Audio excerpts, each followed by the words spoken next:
Hello, hello, hello, everyone.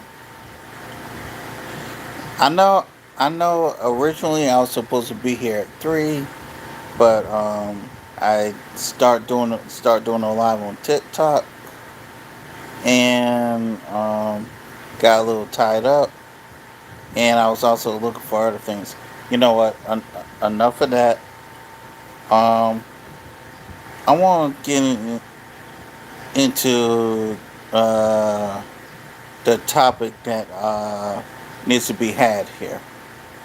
And the topic of is black femicide. Oh, hey, Messi. I don't know if you're still around, but hey, and thank you about thank you. I, I didn't think the thumbnail would turn out that good, but it did. Um, as I was saying, I want to talk about black femicide today because there's some people that won't try to claim that black femicide doesn't exist, and some people won't claim that it do.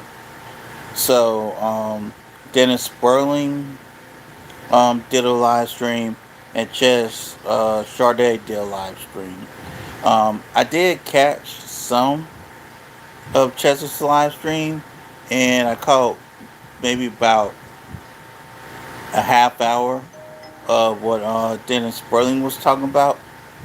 But today we're gonna get both live streams in their full entirety. Um, I may play this 1.5, but I'm not playing it on double speed. But I will play it on 1.5. With that being said, shout out to chard'e. Let's get into it.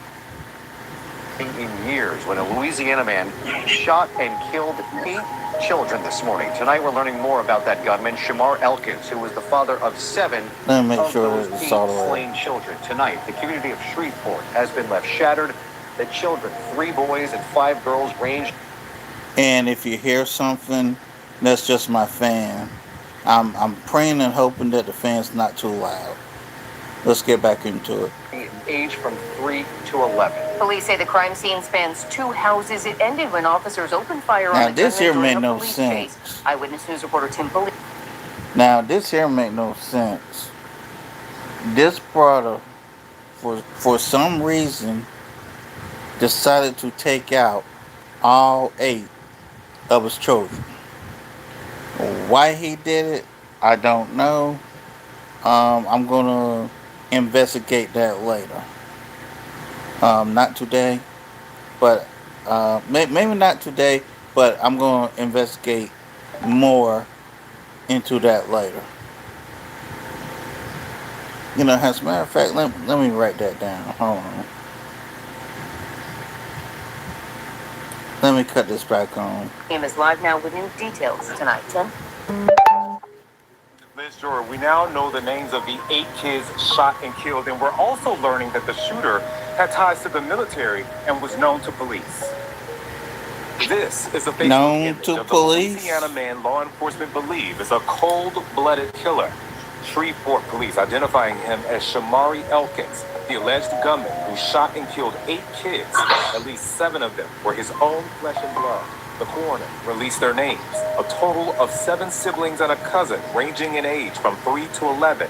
Jayla, Shayla, Kayla, Layla, Markada, Soraya, Kedarian, and Braylon. Neighbors mourned their deaths at the crime scene. This is not a freaking joke.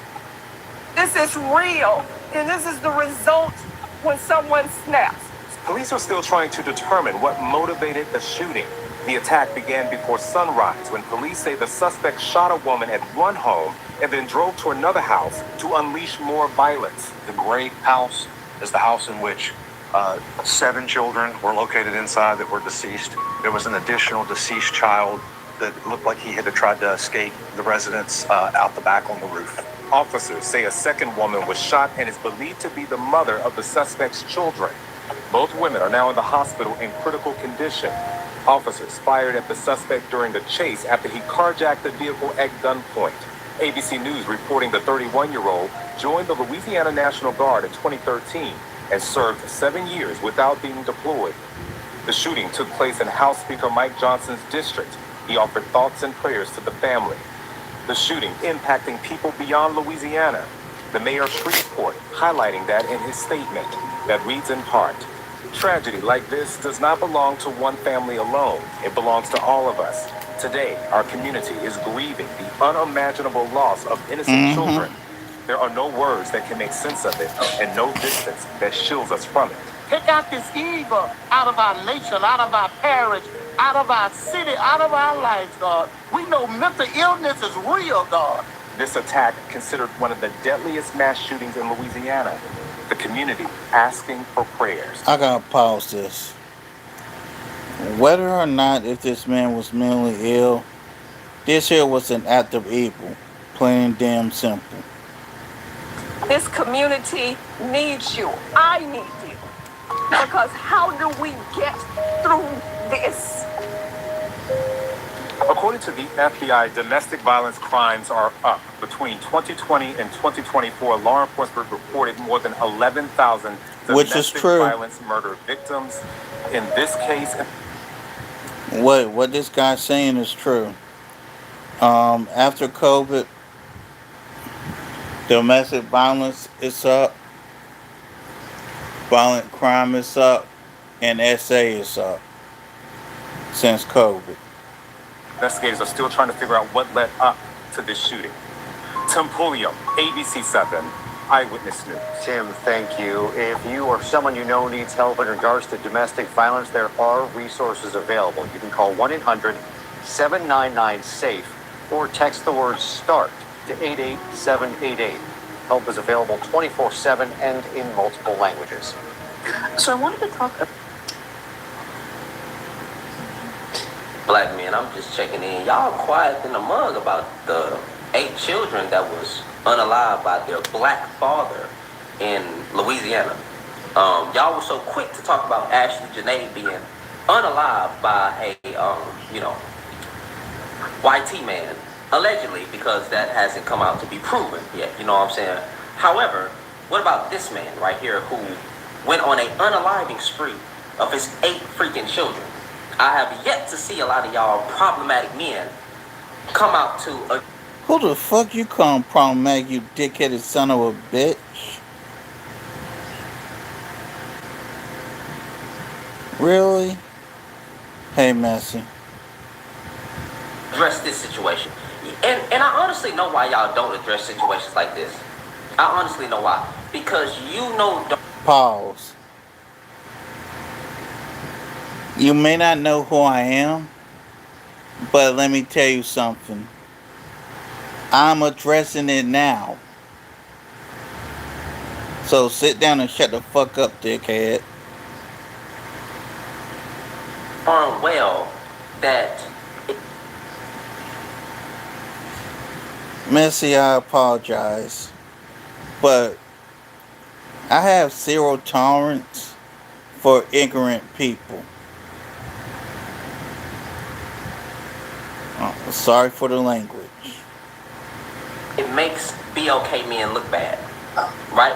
Y'all will comment on anything that makes a BLK woman look bad. But when it comes to a black man doing something horrible, oh, that's not all. This right here, ladies and gentlemen, is what I like to call simp language. This is simp language. Don't generalize. But then when there's one BLK woman who does something, all these black bees and all this, come on now, bro. Why y'all ain't speaking up? Now what? First off, brother, you trying to group all black men together. First off, what you're doing is gaslighting, number one. And number two, you lying. And number three, you're being disingenuous. Don't do that. A whole bunch of y'all problematic dudes that's on these social media platforms. Y'all got something crazy to say every day.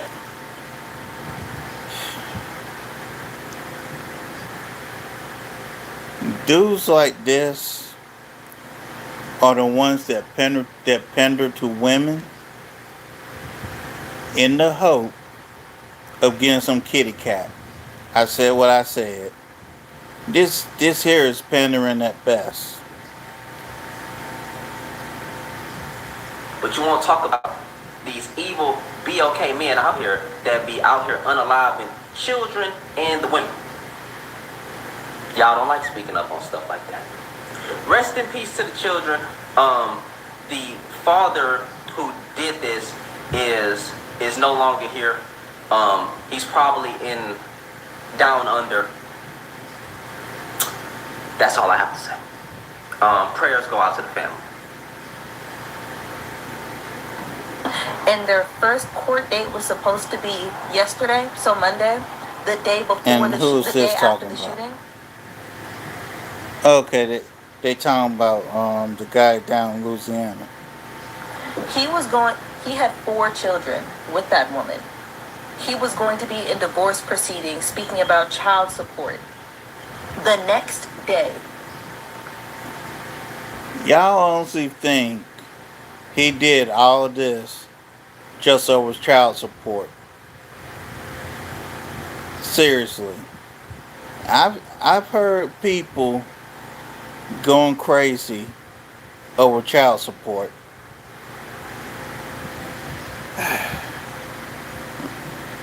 If y'all think that this here is just over child support, you people are the biggest group of remedial I've ever came across. Remedial. Which is what led to this shooting. You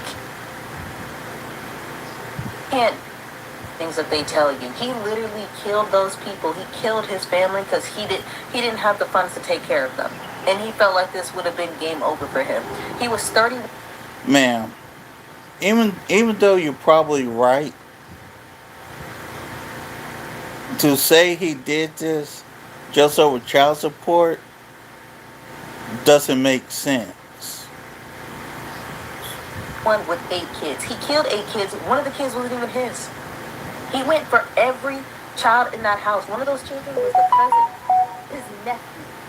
He literally killed his nephew in the sake of just killing every child possible. He shot the women and he shot all the children because he was supposed to be in divorce proceedings the next day.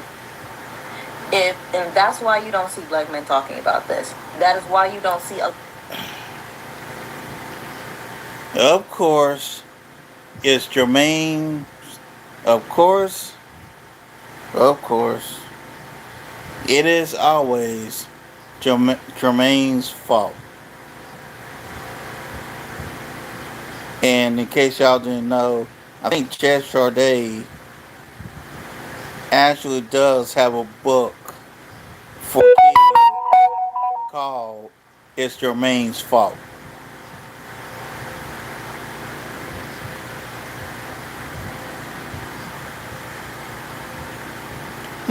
You know, I just realized that's something I can buy my nieces and nephews for Christmas.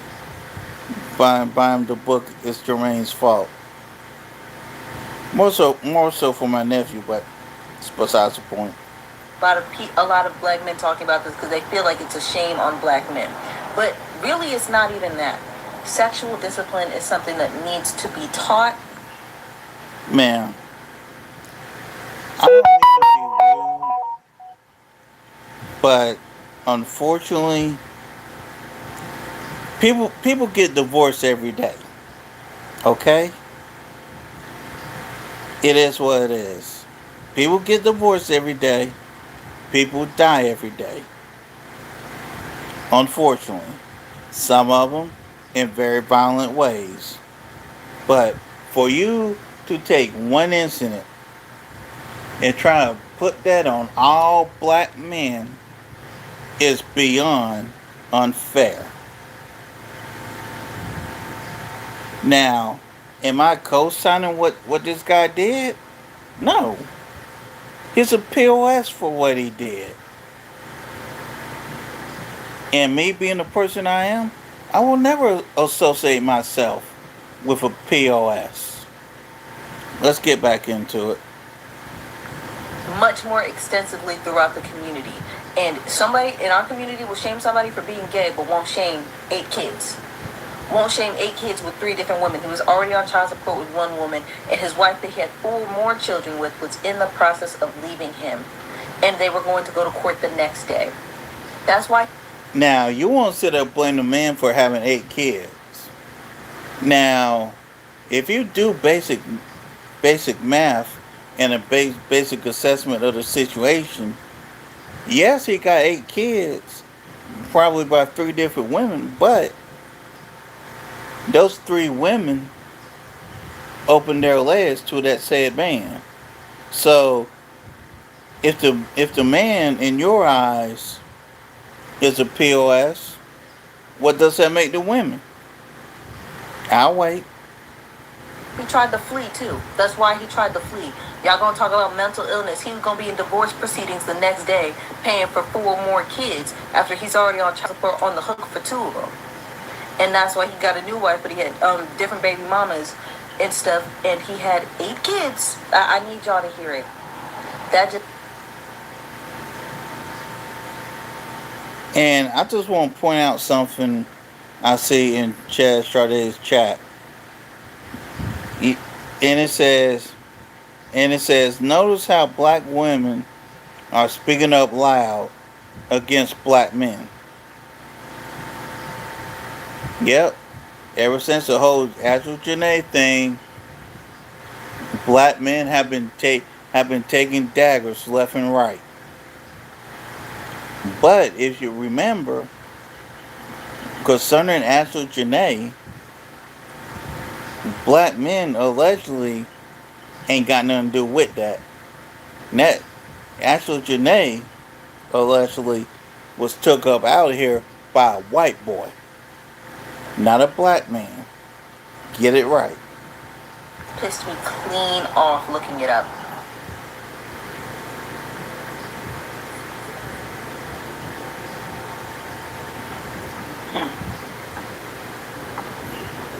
All right, guys, we got a few more things we're going to go over. Bear with. And once more, shout out to chard'e for this. And FYI, we will be here a nice little while. So if you gotta go to the bathroom, now would be the time. Go to the bathroom, something to eat, get you a drink, get you your smoke, whatever. We're gonna be here a while. Me. Going down memory lane here. Okay. Going down memory lane. Alright, hear me out. And maybe this is just me. But I just thought about it because I was driving on my way home. I'd really be ready to cut a nigga off over small shit. Like the littlest thing, I just be turned off. Like, ugh. It was mad people in the regular lane. And the express lane was clear as fuck. I'm zooming through that bitch. Passing, peek. As a grown man, in 2023, living in the state of Florida, specifically Dade County, Broward County, fuck is you doing without a sun pass? Like, honestly, you want to just vibe in traffic. Vibe. Could take you 15 minutes to get somewhere. You want to chill out for the next 45 minutes sitting in a regular lane for what? It ain't gonna work with you, baby. It ain't gonna work. It ain't gonna work. I ain't gonna lie. I'm talking about, yo, babe, get over into the express lane faster, da-da-da. No, like, I ain't finna do all that. Bitch, if you don't drive over and fucking come to get on. By now, you may have heard of the tragic story between self-proclaimed soft life divester Ashley Janae and her white fiance, Joe McCabe. And the story involves a whirlwind romance, a dream Zanzibar trip, and suddenly a tragic unaliving. Before I cover off this story, I want to first address the elephant in the room. I've covered off a lot of divested disasters. I've covered off a lot of swirling sagas, unfortunately. Yeah, you have, and Chaz. One thing that I think is almost never... And here's the thing with Chaz. Chaz has talked about swirling and divesting, I know of, for at least 2 years. And people Oh Lord, I'm not even saying it. Hold on. There we go. Chaz has talked about divesting and things of that nature for the past 2 years. She's had critics. She has people agree with her. She has tried to warn people about the downsides of divesting. And unfortunately, some of these people still haven't learned a damn thing. Talked about when it comes to, promoting black women dating white men and the soft life era and getting you a little white man to level up your life. One thing that we oftentimes don't talk about is the fact that black women collectively are not acculturated to deal with white men. And the people. So he has frequent. Tell us more about the hotel staff from what you know based on your source. So my source told me that Joe is a frequent visitor of Zanzibar, and he is well known by hotels, staff, and the people. So he has frequented Zanzibar. And my source said they were arguing about him cheating on her. He would leave the villa to go to other women at night. And other women, would it be local women? Yes. They also said that there was an argument, I think at the reception or something like that. Outside, there was also another argument. Somebody was flirting with Ashley, and he got offended, and she started screaming about him cheating on her. That's throughout the entire time. Since April 4th, when they checked in to the resort, to April 8th, they were fighting over alleged cheating, with Joe leaving the resort to visit local women sexually, correct? Yes, that is what my source said. And he said that the police have arrested about 10 people who are suspected of being involved in terms of investigation-wise. The hotel staff, some people, also his friends. He had a friend there. Hey, who had a friend there? You got to be clear so that they're following. Joe McCann had a friend in Zanzibar, and that friend has been arrested too. Was this a male friend? Yes, a man. So he had a man with him at this resort that has been detained. Yes. This whole story is sad, and I hope this woman gets justice. I hate that it even had to come to this point. Like, some people are saying, all white men are killers. All white men. No, that's not necessarily true. I would never say that a white man is better than a black man. I would never say that, but I'm not comparing the two at all, because women can get hurt by any man regardless of the race. Like, that's crazy. You have to be careful with just how a man treats you in general. I mean, if he did this, which it sounds like he did, yeah, he deserves to be in jail for the rest of his life. That does not mean that she deserves to die. Like, you guys really need to get it together. But anyways, this is a whole sad case. You guys let me know how you feel about this in the comments below. All right. What's going on, everybody? Like, share, subscribe on the way in. Thanks for joining me last minute. I'm going to try to get through all the information today in a way that's as quick and expedient as possible. But I just kind of wanted to give you guys just a brief overview of what I've been covering off, and just even more and more stories that have been developing, and circle back on this conversation around who are black women safe with, and more specifically femicide. Because whenever you have examples of black women being, unalived by the hands of anyone, particularly black men, and they make national headlines, and sometimes in certain instances end up getting international headlines, it always brings up a conversation around femicide. And it just so happens within the last week or so, you've had viral stories around black men unaliving black women, and presumably or allegedly white men unaliving a black woman, or being involved in unaliving a black woman, although that story is still ongoing. So, but with that said, this brings up the question of who black women are safe with. And usually what happens in these kinds of scenarios where you see black women being unalived, and it's gruesome, it's whatever, it's very common for the old talking points about, like, what is it, like every 4 hours a black woman is being unalived by the hands of black men. Like, it's really common to see these statistics around unaliving and these statistics around the safety of black women being pushed, and a lot of that is based upon misinformation. So I remember doing a live maybe like 3 years ago or so where I was talking about just femicide, black femicide specifically, and what that meant. And I thought it was good to kind of refresh the conversation around this, given just some of the recent headlines, specifically as it relates to black women being unalived, and the larger question that oftentimes comes up, which is, who are black women safest with? Because what you'll see is people who are already working backwards from their conclusion, or people who are pushing propaganda, whether they're pushing propaganda to try to protect the white male image, whether they are swirlers and divestors who for some reason see white men as like their ticket out of the Blackistan, whatever it may be. They'll oftentimes use stories like this to push ideas about the black community that are not true. And then on the flip side, it can also be just a reason to just call dissension, or just ultimately promote a whole bunch of different misinformation that doesn't really help anybody. So that's what I want to look at today. I wanted to look at just some viral stories. I kind of gave you guys a brief overview of the ways that I've covered some of it off. And then we're going to look at some numbers around IPV, DV as it relates to just different races in general, and then specifically DV and IPV. When I say IPV, I mean interpersonal violence, or specifically domestic violence, as it pertains to, black men with black women, and then black women with white women, and then, all of that.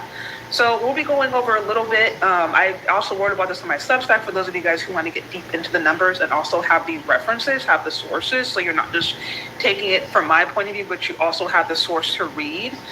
But that's what we're going to be covering off today. So like, share, subscribe.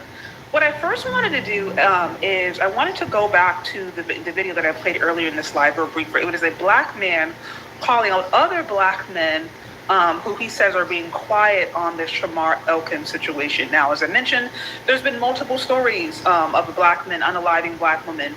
The more recent one was Shamar Elkins, the black man, black father, black husband who unalived 8 children. 7 of them were his biological children.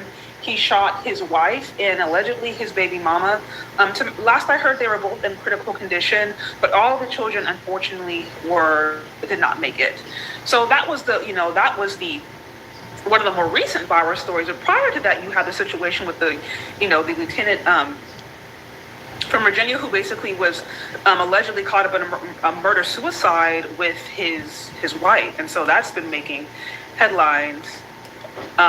Even prior to that, for the last week or so. And again, Justin Fairfax, this is now you're talking about a high-profile black couple. You're talking about a high-profile black man who has, or presumably, would have the money, the status, who would really have everything that he needed, wasn't necessarily struggling with poverty. Now, he was facing allegations and charges around his reputation.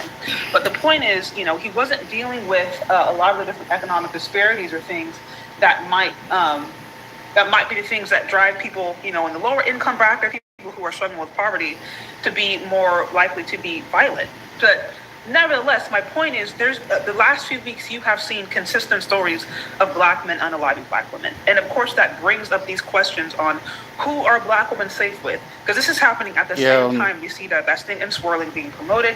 This is happening at the same time we continue to see that being honestly, promoted to black women as a better option. And I just want to look at the numbers as to what's actually going on and whether or not black women really are. Not only that, you're also hearing more and more of how some of these black women think that quote unquote white is better. Here's the news flash. No race is better than the other. We need to stop that. Stop that. are safer off in the hands of white men.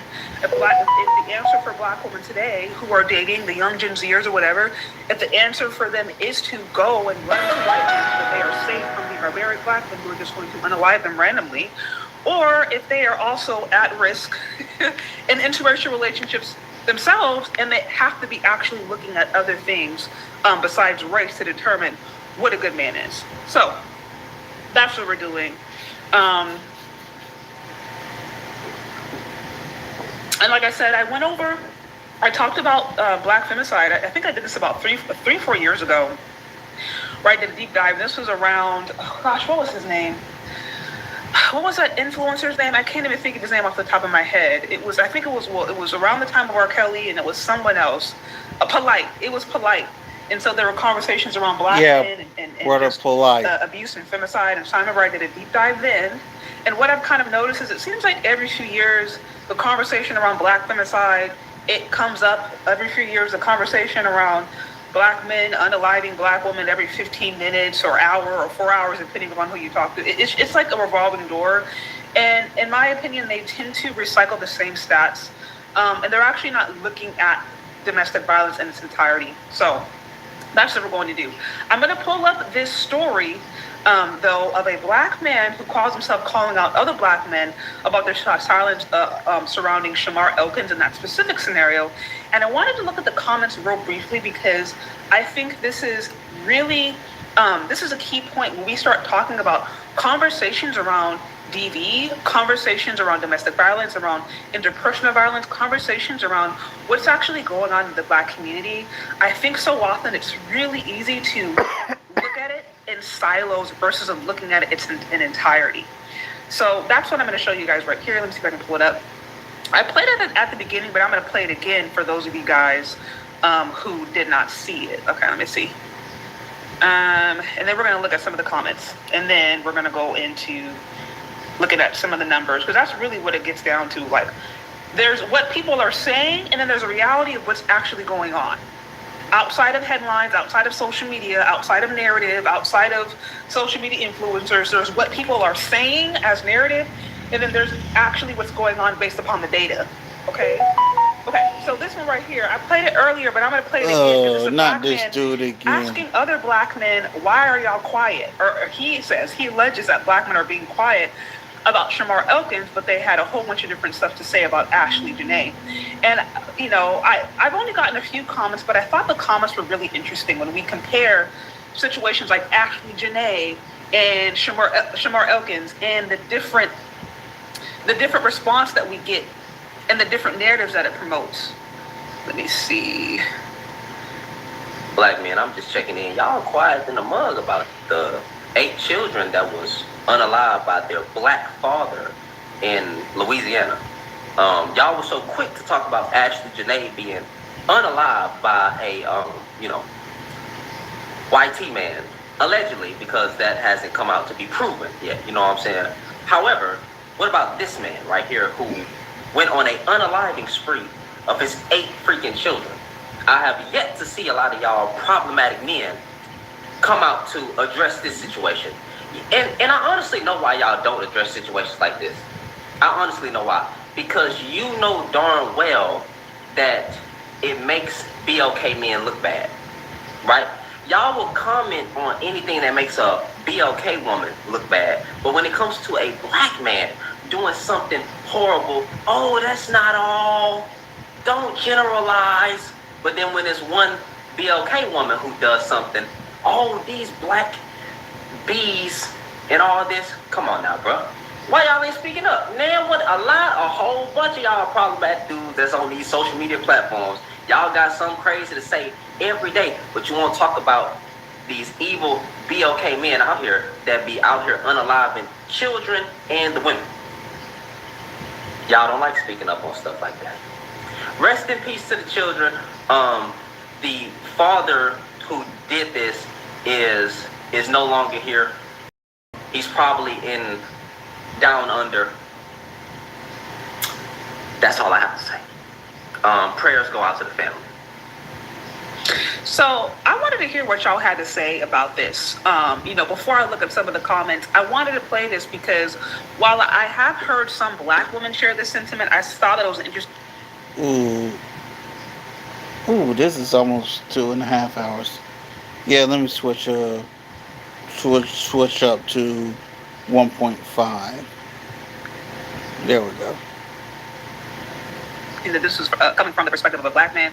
But here you say, Dean, you say you know this dude. So are you saying you're familiar with him? Like you've seen him, in social media before, his content? I'm curious. This one he says black men kill every day, nobody says nothing. Yeah, that's true. That's actually true. And just for the record, men are the most violent to other men. Like, if we want to talk about femicide, and if we want to talk about IPV, interpersonal violence, DV, domestic violence, if we want to talk about that in its entirety, nobody is more violent to men than men. So I think androcide, honestly, it happens at a much higher rate than femicide. But we don't really hear about androcide. We hear about femicide. We hear about violence towards women. But as you said before, men are getting, in the life every single day. It happens all the time. Black men at the highest rate. But that's not really for debate. It's really only when it happens to women that it becomes something that's debatable. But with that said, I just was curious your guys' feedback. I saw this and I've heard this sentiment from other women, but I think hearing it from another black man calling out other black men, I just wanted to know your guys' thoughts. That was it. Okay, so you said he was on channel on YouTube and you seen him people reaction. Okay, so you just know him. You're saying you know him from just from previous content. Okay, that's fair. What I want to look at real quick, actually, real quick, you guys like, share, subscribe if you're here. Show some love on the Cash App, Super Chat. Y'all know the drill. Support this channel if you like what's going on here. Is that a black man is something? It's proof positive. Yeah. Okay. So now this is interesting. It says the difference between these two instances is that if a black man does something, it's proof positive that all black men are bad, right? And we're going to talk a little bit about that. The framing makes a bit different. Yep. I like what he said. He said the difference between these two instances is that if a black man does something, it's proof that all black men are bad. And he's right. Anytime a black man does something bad, they want to sit there and put the whole thing on all black men. Trying, paint all black men with the brush, with the same brush has this particular man. No, there's unfair. It's a very unfair assessment. Black serial killers, right, or just black unalivers, however you want to put it, they are oftentimes treated as white serial killers, end up getting Netflix series, end up getting entire, video contracts, and end up being showed on the likes of, Prime Television, they make movies out of them, they make entire series, and they make a lot of money, and they actually romanticize them. I mean, I say this because I've watched, there are quite a few true crime documentaries and true crime movies that I've watched that are based upon white serial killers or just white men going on really weird, crazy, unalived. So, media has a way of romanticizing, to a certain extent, it's white criminals. And what you'll see sometimes in those stories too, they'll usually give them a backstory of like, oh man, he wasn't hugged enough as a child, or he was mistreated when he was a kid, or his mom wasn't there, or his dad was absent. Like they're usually going to give you a backstory. They're going to show you pictures of him on a yacht, or pictures of him, with Girl Scouts, or hanging out on the beach or at church. Like they're going to give the full structured story when it comes to, the fact that the white man ends up having a Netflix series or a documentary or whatever, and they romanticize it. It's going to be portrayed in a way that makes it very clear it's this particular crazy, weird individual who's doing this, but it's obviously not all white men. It's not going to be framed as just something that all white men do. But I do understand that unfortunately, when these cases happen and it's at the hands of black men, it is very easy for this now to become something that all the black man over here who did something bad or wrong or was crazy. You know what I mean? Okay. So you're saying this dude he had AKs and twins. He's like, how's that a reflection on me? Right? Like that's what he decided to do. But anyways, okay. So I just wanted to hear some of your guys' feedback. What I wanted to do is look at just some of the initial comments I got because I thought that was a little bit interesting, and then I'm going to go into some of the other reactions that they had. Because let me see. Because basically his point is, why do y'all have all the smoke? Basically, you have all the smoke for Janae, you have all the smoke for Shamar Elkins. No, for Ashley Janae, but y'all don't have no smoke for Shamar Elkins. That's basically his argument, and I've seen black women, to a certain extent, kind of argue the same thing. Some of y'all, even in my comments, people accuse me all the time of being very selective about whatever content I choose or don't choose. And first of all, I'm the first to say, like, I actually don't. I'm one person, so there is absolutely no way I can keep a pulse on what's happening everywhere all the time. I don't hear about stories all the time. You know what I mean? There are times where it's like a viral story will pass by and I haven't heard about it until a week later. So there is absolutely no way I can keep tabs on every single viral story that's going on in Black America, Black diaspora, just the world, period. So being like, oh, well, you're very selective about the stories that you pick, but it's like, actually, no, you're very selective about the stories that you want to listen to. You know what I mean? What's going on, Ask Brother Podcast? It's so good to see you here. So good to see you since you're doing the Lord's work. Thank you so much for the super chat. I appreciate you. I've had a few people reach out to me and be like, you got to do him. And I've been thinking about that. I took a little bit of a pause going on in the background, but Would love to circle back with you or connect with you at one point and schedule an interview. That's been on my to-do list, and I've had quite a few of my followers say that we should meet them. So it's really good to see you, catch you live. Thank you again for the support. Okay, so we're going over this video again on why are black men quiet, allegedly. He alleges that black men are quiet over Shamar Elkins, but they are loud over Ashley Janae. So I wanted to see some of the comments here, or just some of the feedback here. Here it says, basically, I'm quiet because when black men, I'm trying to read what he says. Let me see. So now I'm quiet because when black men do issue black men because they don't give a F. If Holly Bailey was a white woman, do you think she would have got away with accusing of abuse? Okay, I'm trying to understand what he's saying. So let me move on to a comment that I actually understand what he's saying. My bad. Okay, so this one, when he's asking, the question is, why are black men loud about Ashley Janae but quiet about Shamar Elkins? This one right here says, okay, the black community was even more quiet about Aaliyah Henderson, and rightfully so. We shouldn't weaponize anecdotal tragedies in our community as ways to attack one another. Notice no other group does this, especially in this white supremacist act. It's just disgusting. This is a man like, everybody is very selective about what they choose and choose not to talk about. We're not supposed to be out there promoting our L's. Now, this is a story that I was not aware of. I don't know how many of you guys are aware of the story involving Aaliyah Henderson. Y'all let me know down in the comment section if you're familiar with the story.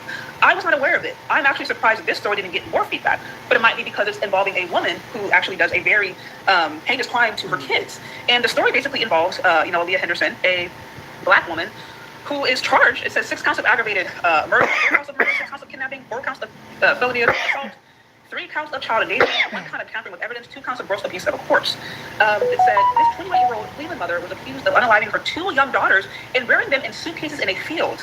And she was arraigned in, Cuyahoga County Court. And she basically was, she was seen in court recently. And she pled not guilty to the below charges of unalivings of her daughters. 10-year-old and 8-year-old. They were half-sisters. So this was a black woman who was standing trial for unaliving her own daughters who were found buried in suitcases in a field. I was not, this story is insane. The story is insane. Absolutely insane. I'm curious how many of you guys are familiar with the story. This is I'm just now, I think, gaining some more understanding of it. But his point is, why would we go around promoting our L's? Like, what's the point of doing that? And using stories of very sick, demented, or unwell people to promote entire narratives, or to basically try to cast a net on how all black people are, on how all black women are, or on how all black men is, like, that's stupid. No one's going to promote their L's. So that's basically what he's saying here. Now, what he says the dude is he's foreign and that he's a political shill. I have not heard anything about Shamar Elkins being a foreigner or an immigrant. I have not heard that. I also don't understand why anytime a black American is caught in an act that is just undesirable or caught doing something crazy, why the first question is whether or not they're an immigrant. As if black Americans also don't have the capacity to do bad things. Of course there are black immigrants who I'm sure do crazy stuff, but I'm like, black Americans are not flawless. Like, there are people who are American born, who have been here for, decades, if not hundreds of years. Their ancestry has been here for hundreds of years, and they do bad stuff. Like, I don't understand the need to try to blame everything that happens in black America on immigrants that are bad. That doesn't make any sense to me. This one here says 2 totally different situations. One was a divester who tore down black men on the internet and ended up getting murked by the demographic she fetishized. The other victims were children who got, unalived by an obviously mentally ill father. So he's saying there's literally no comparison. Ashley Janae, the one reason Ashley Janae had a lot of feedback, you say, so the tether scapegoat. I don't understand. Y'all, I really don't understand that. He said Shamar's like, yeah, to me, like his name literally, like, Shamar Elkins, that don't sound, like, that sounds pretty, if you want to put it, FBA, Black American, ADOS, whatever, to me. But anyways, okay, so this person is saying, okay, so back to his original point, like, why is there all this smoke for Ashley today, but Sharon got nothing to say for the likes of, like, Shamar Elkins, or if you want to look at, just the Fairfax, those kinds of situations. And this dude is being like, okay, so there's no comparison. If you look at Ashley Janae, for example, Ashley Janae, she literally made her social media life and following and brand was literally about black women living the soft life through proximity to white men. And she did that by, either passively or sometimes directly saying and talking things about black men in the process. So that's a completely different scenario when you basically are kind of pedestalizing a group of men who allegedly are the ones who take your life. That's completely different than a mentally ill father who goes crazy basically and ends up just unaliving his kids. They're not really in the same conversation, right? So that's his excuse there, or his argument there. I thought that was interesting. Let me see. Now, here he just says the shoes. I think he's talking about shoes. Let me see. So he says black man, the dude's African. Okay, so here we are with the FBA. So I guess you're only black if you're American. I don't understand that logic. Like, you're not black if you don't come from. I don't get it. I don't get the whole. You're not black because you're not in America. I don't get it, because like there are people who call themselves black before America was even a thing, but that's another history lesson for today. Now, I know what chard'e is talking about. They talking about black, FBA, African, all that mess. See, we didn't start that mess. That was the Africans and the Islanders that instead of them wanting to be called black, they wanted to be called what their nationality was. and somehow it done created a whole big old mess. Let's get back into it. It says we're quiet about it because it was an African Caribbean that his children are Black Americans. So this is not again. Where does it say that Shamar Elkins was? Where did it say that he was of that Caribbean descent? Can somebody let me know? I don't understand. To my knowledge, you weren't Caribbean. Oh my gosh, I don't. Okay, I don't understand. But anyway, the whole point. I thought this was interesting because this was a Black man who was basically asking, why are Black men quiet? So we saw the Tether stuff. We saw the okay, we're not talking about him because he's a Tether. How and who and at what point it came to the conclusion that he's a Tether, I don't know. We know that he obviously served in the army. We know that. The name Shamar Elkins to me seems very Black American, but that's just me. But either way, some people are saying, oh, we're not talking about him because he's, I guess, a Tether or a foreigner or whatever. So evidently that means you're not supposed to talk about him. Okay. Some people are saying, oh, we're not talking about him because why would you promote your elves? Like, no one would go out of the way to promote the image of them looking back. Okay, that's one argument. Another one is saying, like, what are you talking about? There's trying to assume that we should talk more about Shamar Elkins when Shamar Elkins, he wasn't going around talking bad about Black men. He just did something crazy. Actually, Janae, she was going around saying something about Black men and ended up being unalived, allegedly, right? Allegedly unalived by Black men. Of course, Black men are going to have to say about that. So it's not really about the same, it's not like the same scenario, right? But to me, what this conversation starts to show is the different conversations and the different narratives of groups. To me, what it reveals is the conversations that arise. You know, anytime there's unaliving, especially, you know, if the murder is an intraracial murder versus interracial, there's a big difference. And there's a reason, like a story like Ashley Janae is going to hit the headlines. There are plenty of stories of white men unaliving white women. There are stories of Black men unaliving Black women. But I think one of the reasons Ashley Janae's story got a lot of traction was because of obviously the interracial component, and then the fact that she was already a public figure. I mean, she wasn't on the same level of like, you know, Justin Fairfax, or someone who's in politics. She was someone who she had public accounts, and she was a public social media influencer, brander, who she built her entire social media profile off of the soft life with this older white man. So she lived out loud. She lived in the public. She was very in the forefront about her lifestyle and her connection to white men and what that meant for her. So when it really blew up and it became lethal, of course, a public person with a public persona and a public message is going to face public scrutiny. That is just what comes with the territory.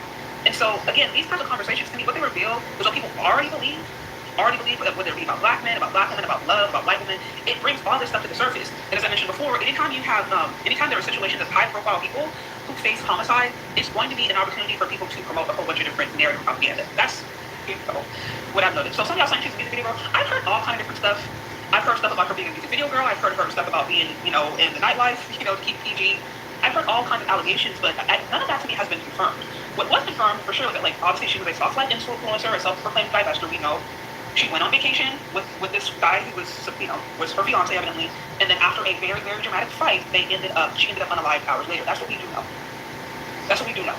Okay, he said no, I'm leaving the Caribbean to live in. Listen, my family's in Louisiana, but I hear just a tree report. I hear most people aren't going out of the way to understand. Like, there are certain places where immigrants tend to settle. Okay. Wait, so I'm trying to understand the question here. So, okay, so this one says Black women are stable leadership of a good man. I would agree.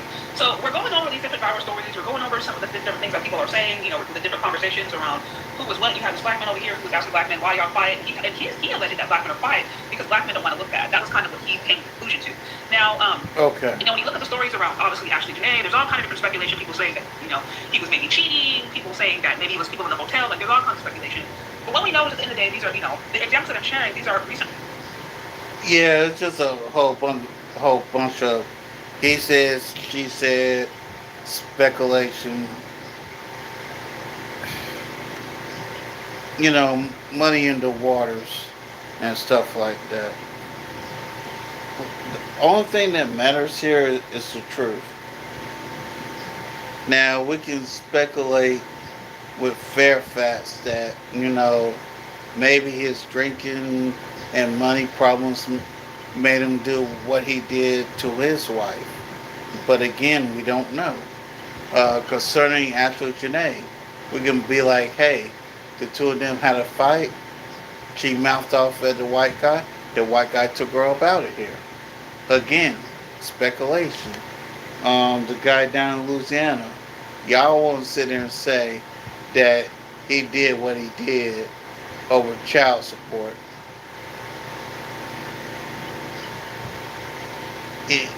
In my personal opinion, I believe there was way more to that than just child support. Again, I'm not co-signing or agreeing on what he did. He he is 100% a POS for what he did to them children, and may he burn in hell. I said what I said. Let's get back into it.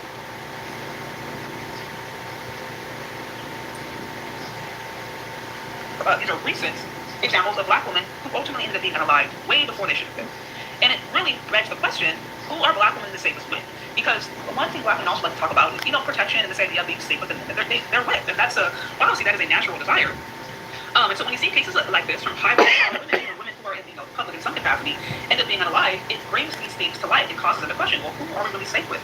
Now you're going to have some people you're going to have some ladies lead into the Decent for Men movement and say, hey, as long as you're with a man, he is going to be unsafe, right? Like, let me see if I can find this one. Like, some women take this approach. If a man is born with a penis, he has the propensity to kill you.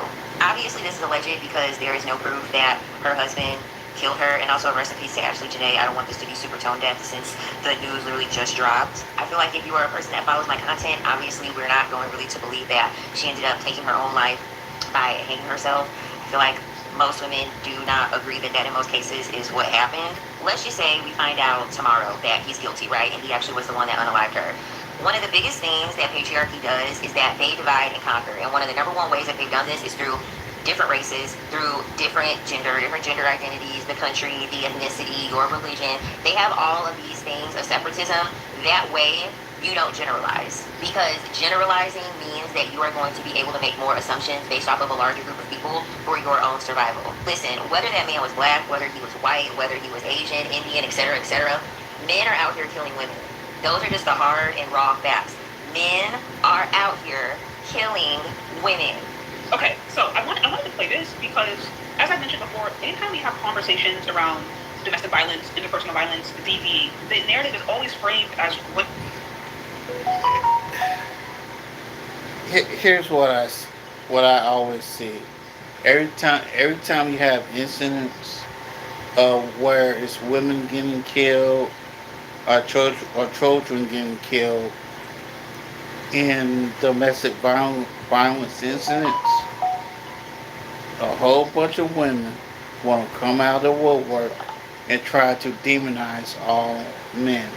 Instead of them focusing on that one person, they want to try to make it sound like, oh, all men are bad, all men are evil, yada, yada, yada. No. This one guy is a bad apple.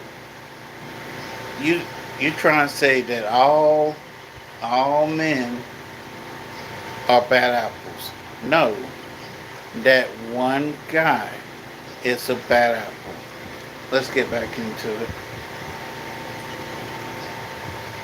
And being the victim. And of course, those are also the stories that are going to make headlines. It's going to be the ones when women are being unalived, when they are being hurt, when they're being kicked, all that kind of stuff is going to be framed that way.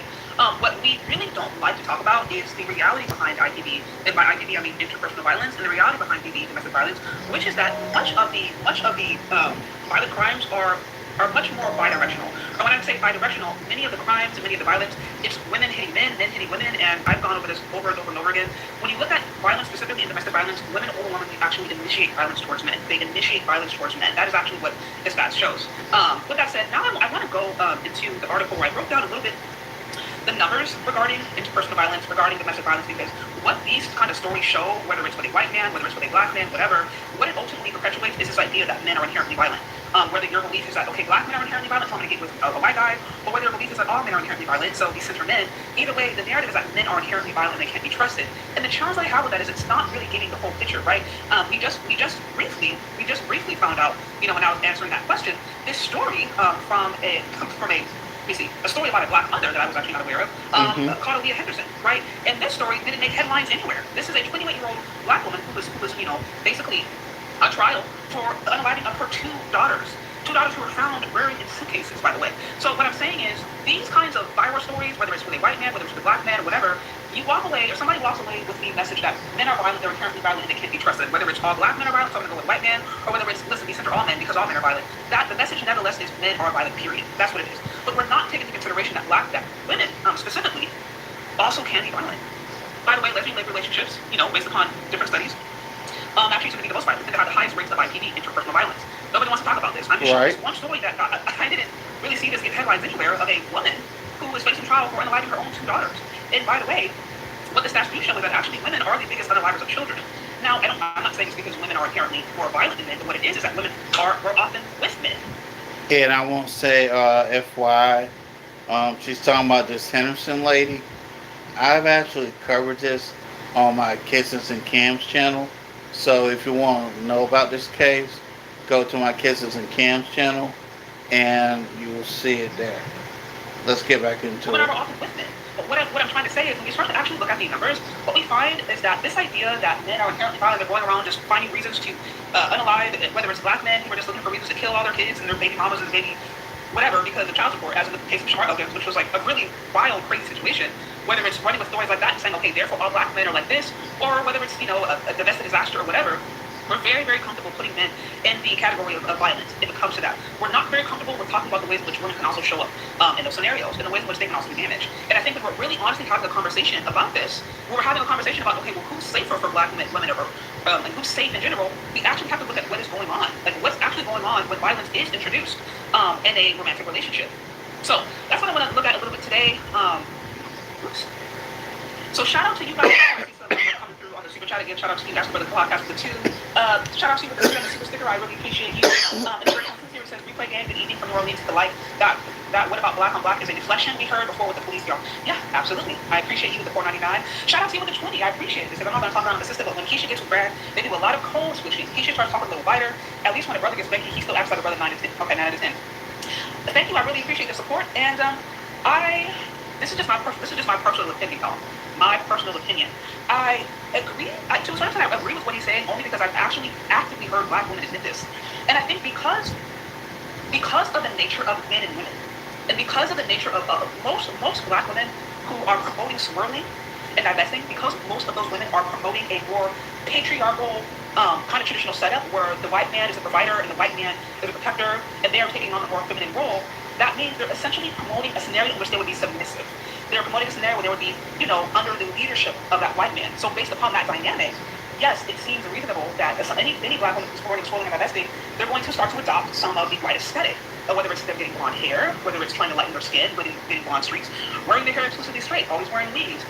Some women, not all, but some women will actually try to stay slender or lose weight. Some are going to try to change their vernacular or talk nicer. Like, I've actually heard women express this. I remember one video I did maybe about a year ago of a black woman who was a white man.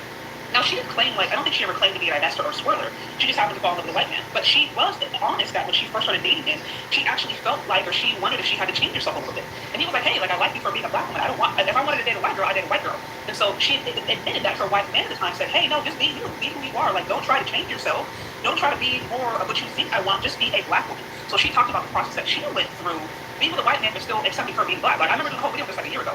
So I'm saying that because I do believe there's a bit of truth to that. When it's a man and a woman, that dynamic switch. When it's a black man with a white woman, that's not to say that doesn't happen in certain capacities, but I think by and large, because men are generally expected still to be the leader in some capacity, men are still expected to protect and provide.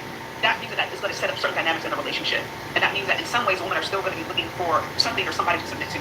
This is why you got some white girls who into black guys, and they may start wearing braids. You know what I mean? They may start. I think some of them are just they're white. They're just completely white in it is. But you also see sometimes there's white girl starting with a black man. She starts wearing her things a little different. She may learn some foods. It's really natural for a woman who's with a man of another culture to try to understand, learn aspects of this culture so that she can be more submissive, she can be more supportive, she can be a both meat. That's what women want to do, I think, inherently. So yeah, so I definitely to a certain extent I agree with that. Okay, so we're going back to this question: Are black women really safer with white men or black men? And looking at these viral stories that include black women being unalived, black women basically losing their lives allegedly at the hands of their loved ones. And it brings this question to light: who are black women safest with? And so I wanted to real briefly, I wanted to go over the article that I just published yesterday that gets a little bit more granular into the actual numbers around interpersonal violence, around DV, domestic violence, and what that means. I've done research on this in the past, but I wanted to circle back. And then, before I go into it, for those of you guys who are really interested, you guys can first of all follow me on Substack. If you have not already, go ahead and follow me on Substack. Actually, let me share that with you guys in the real quick. Let me share that with you guys in the I need to get some moderators back. We used to have some, but I don't know where they went. Where's y'all go, moderators? Okay. So you can follow me here if you guys want to just keep updated on my articles, and there's a lot more data that I post here. But these are also sources. For those of you guys who are really interested in finding the sources, you want to read stuff yourself, you want to make sure it's just not coming from me. Okay, what's going on? Shout out to you. Okay, you're right, shout out to you. Yeah, for those of you guys who want to read the sources yourself, I do reference all the sources you guys can go and check, because I do think it's really important when someone makes a claim, especially around, interpersonal violence, IPV, DV, domestic violence. It's important to have sources. So just kind of guys letting me know where I'm pulling from, where I'm getting my information from, and you guys are welcome to go cross-reference. Again, you can follow me on Substack to get more of this information. So now we're going to be looking at who Black women are safest with when it comes to relationships, when it comes to violence. And so I want to also be clear to kind of just set the context of this conversation. Generally speaking, less than 1% of the American population actually dies at the hands of violence. Okay, it's an incredibly small number. So when we are talking about violence, and when we're talking about violence that ends in homicide, it's still important to remember that these are rare cases. Now, one of the reasons I think they get a lot of media attention is because it is so rare. It's not every day you just see someone in front of you being unalive, or being shot or whatever. That's not something that people necessarily experience on a day-to-day thing. And so I wanted to set the expectation for this conversation that someone getting with somebody else and ending up unalive is it's something that actually rarely happens. And in any racial context, like, these are still rare. Violence in relationships are still rare. Violence that ends up in homicide is still rare. So that's just important to note when you're having conversations around DV or homicide, because what can happen again is people run with narrative.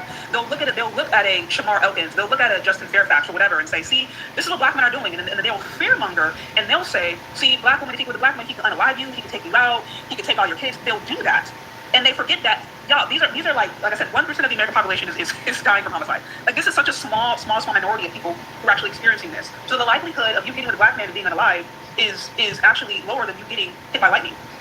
It's reality. Black men are actually more likely to be hit by lightning than they are to be unalive by Black men like that. So I want to set the conversation that when we're talking about violence for any race, any demographic, it's still rare. And I'm talking about violence as someone being like unalive, ending up in homicide. I'm not talking about necessarily people putting hands on each other. Obviously, that's higher, but just like someone ends up being unalive.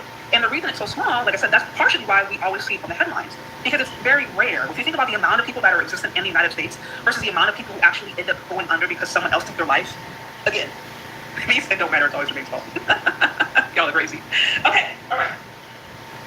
Let me see. So, I wanted to just mention that, put that out there, as we're going over the stats, right? So again, just to be reminded, violent crimes in general, we're talking about in general, are still very rare. However, when it does happen, we want to actually look at the rates, right? So I'm going to go over some different, just like some general stats as it relates to kind of what's going on across the board. And then really what I kind of want to dig into a little bit deeply here is the conversation around intimate partner violence and basically what violence looks like in an interracial relationship versus when it's like, Black men and Black women. That's what I'm looking at. So we're starting at the top here. So, we're talking about violence. The context here, especially if we're thinking about 2026, is that, the first 8 months or so, Black women's unemployment surged basically 40%, while white women's rates remained flat. So this economic freefall is not coincidental to rising violence. It's foundational. The disproportionate homicide rates experienced by Black women are not the result of individual pathology or cultural factors within Black communities. Rather, they represent the measurable outcomes of systemic failures, concentrated poverty, residential segregation, discriminatory policing, and the persistent trauma of historical racism. So basically, to sum it up, any community that faces economic challenges, systematic challenges. We talked about how Black women's unemployment rate has fallen. Also, Black men's unemployment rate has fallen. There's been a higher rise of concentrated poverty. And that's created a whole bunch of different things. That is always going to create an environment for more violence, period. That's just across the board.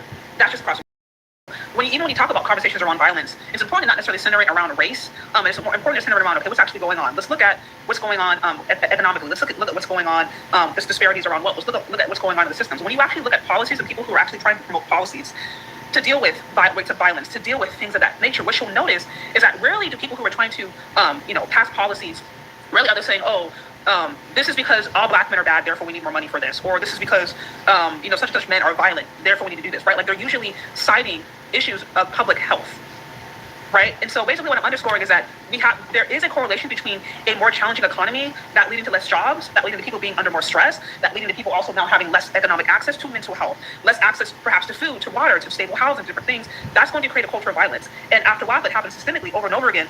There's going to be impacts of that. And we even saw that with what's his name, Shamar Elkins. This is a man working at the UPS who had 7 kids, right? And they said that he was about to go to divorce court to talk about child support. UPS is an honest job. UPS is not necessarily a way that you're going to be able to support 7 kids comfortably. So I'm sure that man was stressed. You know? Yeah. Okay, shout out to you. With the 50 here, it says, I really appreciate you. It says, this programming is 400 plus years in the making and a serious psychosis you do in God's work. So keep it up. Thank you so much. First of all, shout out to all of you guys. Just for the support. I really appreciate you guys. I know these are not fun conversations. These are the kind of conversations that have folks hating me, honestly. People, for some reason, when you start talking about DV, IPV, people really do not like you. Like, they just, folks get really in their field. So thank you guys so much for the support. I really appreciate it. Thank you so much. I appreciate you. It means a lot. 7 kids.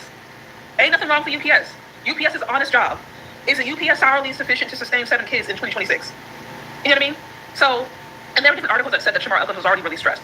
The reason I'm mentioning that is because these are all things that, like, when people are talking about public policy, these are all things that people are taking into consideration when they're looking at rates of violence. Like, what is causing that? You know, it's rare that somebody has hella money, you know, is on yachts going in and out, doing different things. They're living a good life. They're comfortable. They have this spiritual community. They have therapy, and they just go out and shoot somebody. Like, it's rare that happens. Now, there are obviously rich people who commit crimes, and sometimes those rich people, they commit crimes because they got their money through crime. So that's a whole other conversation. What I'm saying is, usually as people become more economically stable and they become more and more just stable financially, housing-wise, the rates of violence do tend to go off.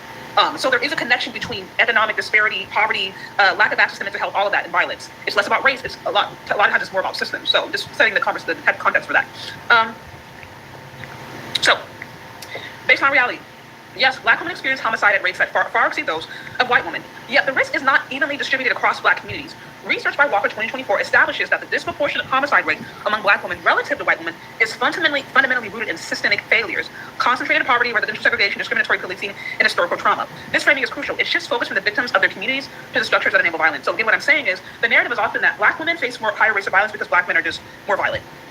Black men are more violent and they're looking for reasons to unalive Black women. What they're not doing is actually looking at the factors and the components around it that create environments of violence. Like I said, you place any race, any ethnicity in an environment where there's lack of access to food, to clean water, to economic opportunities, to mental health, to health, period. You place anybody in that scenario, you place any community in that scenario, and they're likely to have higher rates of violence, period. So because it just so happens that Black communities, historically, this is ongoing, tend to be at higher risk for all of these things, therefore they're going to tend to have higher rates of violence.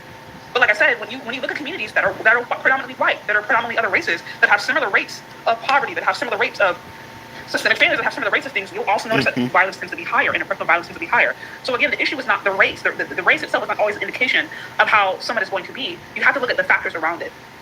It says geographically, the picture is stark. According to the same research, Black women in the Midwest face elevated homicide risk compared to other regions of the country, suggesting that regional variations, policy environments, and social infrastructure directly correlate with safety outcomes. So again, what they're saying is, why is it that you put Black women in one environment, right, and homicide rates are low? You take the same Black women, you put them in another environment, and they're higher. And they're pointing now to some of the different factors. Like I said, opportunity, policy, environment, even access to healthcare. Like I said, access to healthcare, access to health, all those different things. These are all things that when people talk about violence, when people talk about what's going on, they really like to move with narrative and just say, oh, all men are bad, or all women are, like, they really like to talk about narrative. And what they don't want to do is actually talk about the things that matter, actually talk about the things that really create environments that either produce more violence and the factors that lead to that.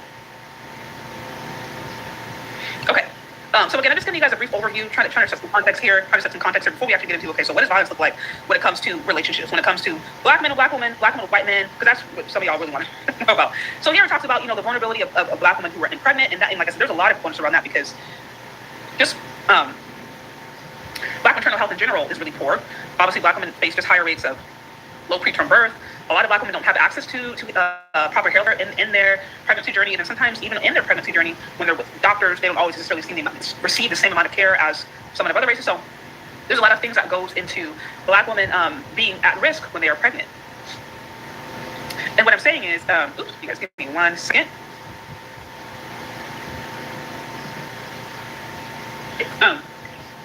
Again, these are the factors people don't really want to look at. Like, nobody wants to sit here and read.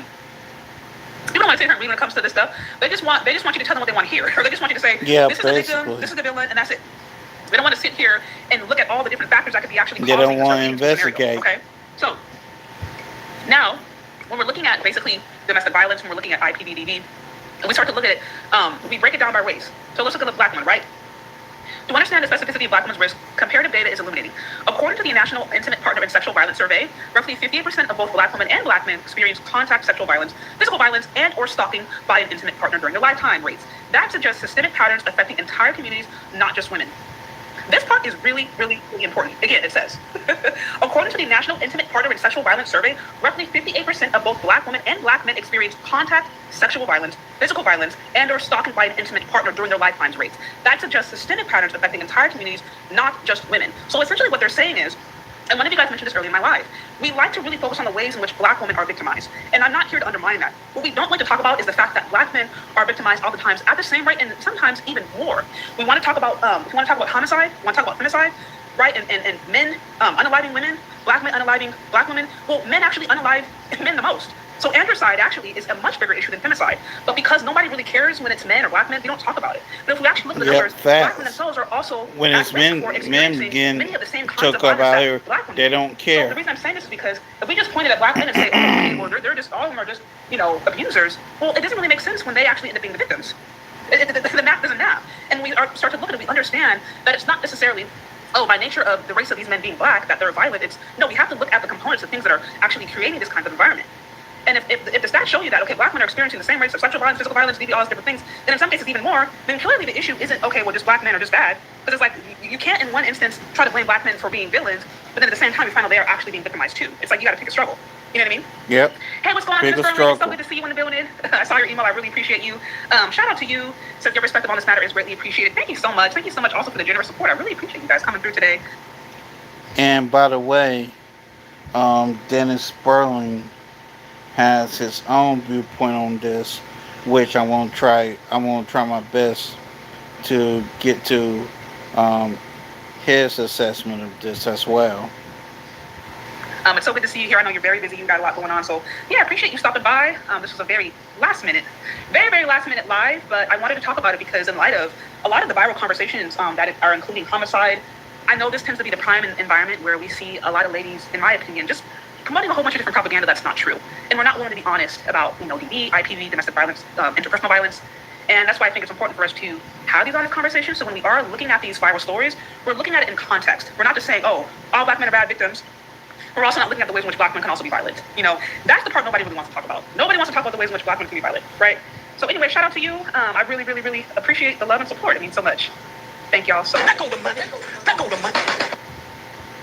Okay, so going back, as I mentioned before, the National Intimate Partner and Sexual Survey showed that roughly 58% of both black women and black men experience contact sexual violence, physical violence, and or stalking by an intimate partner during their lifetimes.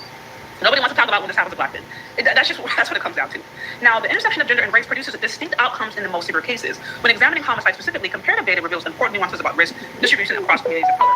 So now here's the thing about it. What I actually found is that mixed race women and Native American women face actually elevated risks of violence. So according to the National Intimate Partner and Sexual Violence Survey data presents a critical finding, multiracial women are also known as the exoticals, right? The exoticals and Native American women are actually less than black women to experience contact sexual violence, physical violence, and are stalking by an intimate partner during the lifetime. Thank you, Project Leroy. Because to a certain extent, we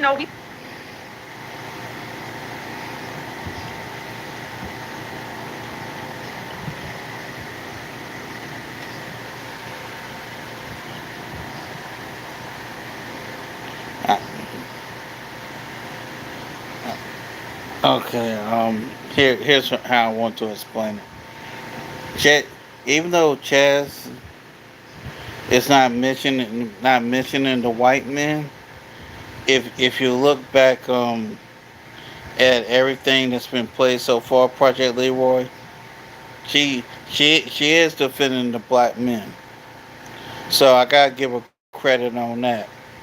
But the issue is really is that she's not talking about the rate that the white men take out their women. That's what she's not talking about here. And I'm gonna play with this for a few more minutes and go into what Dennis Spurling has, because I think Dennis Spurling talks about femicide, the rate that domestic violence, the rates and all that, but he also compares the rates of black men to white men when it comes to domestic violence and stuff like that. What was you saying?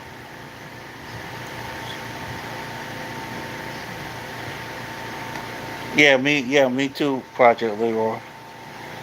Let's get back into it. We see the exoticals going back and forth with black women all the time. We see the light, the light skinned, multiracial, or just the basically black woman who identifies as being pretty, right? You see them going against the unambiguous colors and crybabies, like it's a whole thing. And to a certain extent, sometimes I feel like it can be a conversation over the victim Olympics, like who has it worse, who has it better. So it was interesting for me to find out that, well, really, And I'm glad you pointed out the quote unquote quote unquote victim Olympics. I'm I'm gonna be brutally honest when I say this. I myself don't care about the victim Olympics. I don't care, and the reason I don't care is we can sit there and play the victim Olympics how we want to. It's not gonna bring back them 8 kids down in Louisiana. It's not gonna bring back the guy who took out his wife in Virginia, and it's not gonna bring back Ashley Janae. It's not gonna bring them people back. So we can sit here do the Rhythm Olympics all day long. Ain't a damn thing gonna change. It is what it is. But the Rhythm Olympics solves nothing. It solves nothing and it has no purpose. If you want to talk about victim Olympics, or if you want to talk about who actually is facing higher rates of IPV, based upon the study, it's saying that the exoticals actually should have more of a reason to be complaining about men, and they're not. That's the crazy thing about it. A lot of these exoticals, like, they're not tripping. They're not, pressed so much. A lot of them are living their life. They're just mad that you have a lot of these ladies who are upset that they feel attractive in their skin. But that's another conversation for another day. With that said, this challenges narratives that frame black women as the sole focus of femicide research. Yeah, thank you, Project Leroy. True. No man co-signed what that fool did to his own children. Fast. And ain't no man co-signed that. But yet you got the sisterhood who want to play the victim card and go, woe is me, blaming, trying to put what that guy did, which was violent, and trying to say that all black men are violent. No, that is a lie from the pits of hell. It's the reality that violence against women of color operates across multiple communities with distinct patterns and root causes. So again, what is it showing? This whole black men are the worst victims, or the black men, or whatever. Y'all know whatever narratives that they like to push that have been going on for decades now. When you actually start to look at the data, it really starts to poke a hole in these ideas and these narratives. Not only have we found out that black women also experience, high rates of, sexual violence, physical violence, abuse, stalking, things that black women kind of, to a certain extent, claim that they only experience, that they own. We also see that there are other races of women that experience these things at higher rates. And so that begs the question, okay, so is this really like a black man bad thing?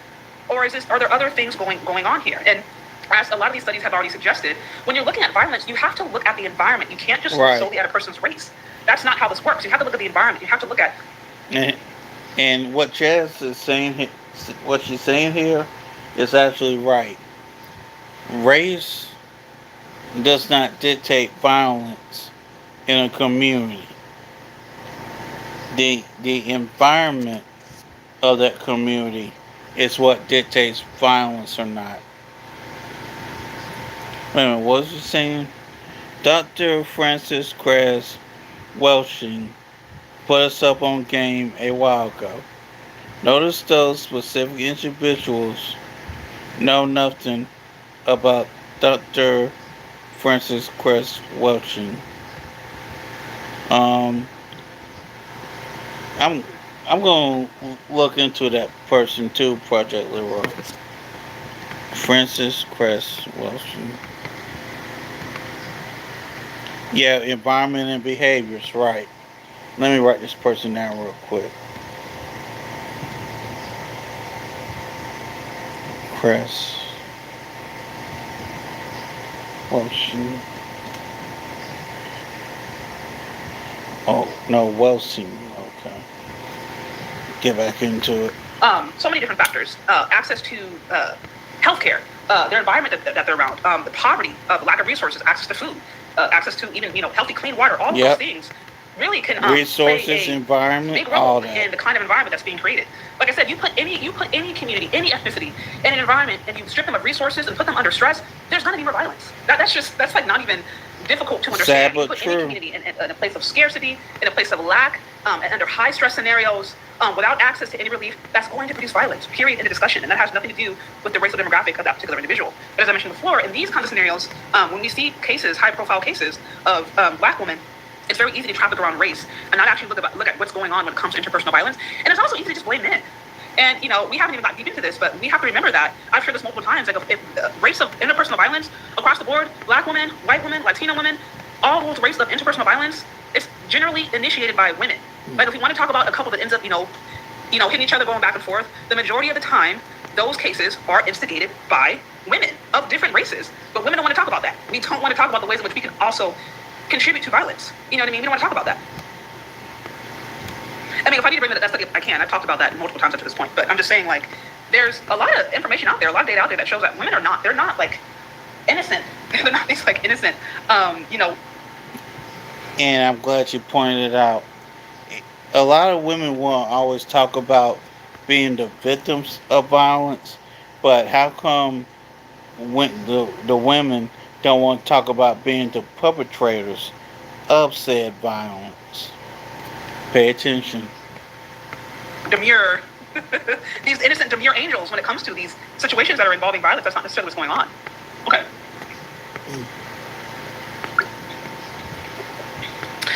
So here this basically talks about while, mixed race women and Native American women, they do place higher rates of IPD, still black women have a distinct crisis when it comes to homicide, right?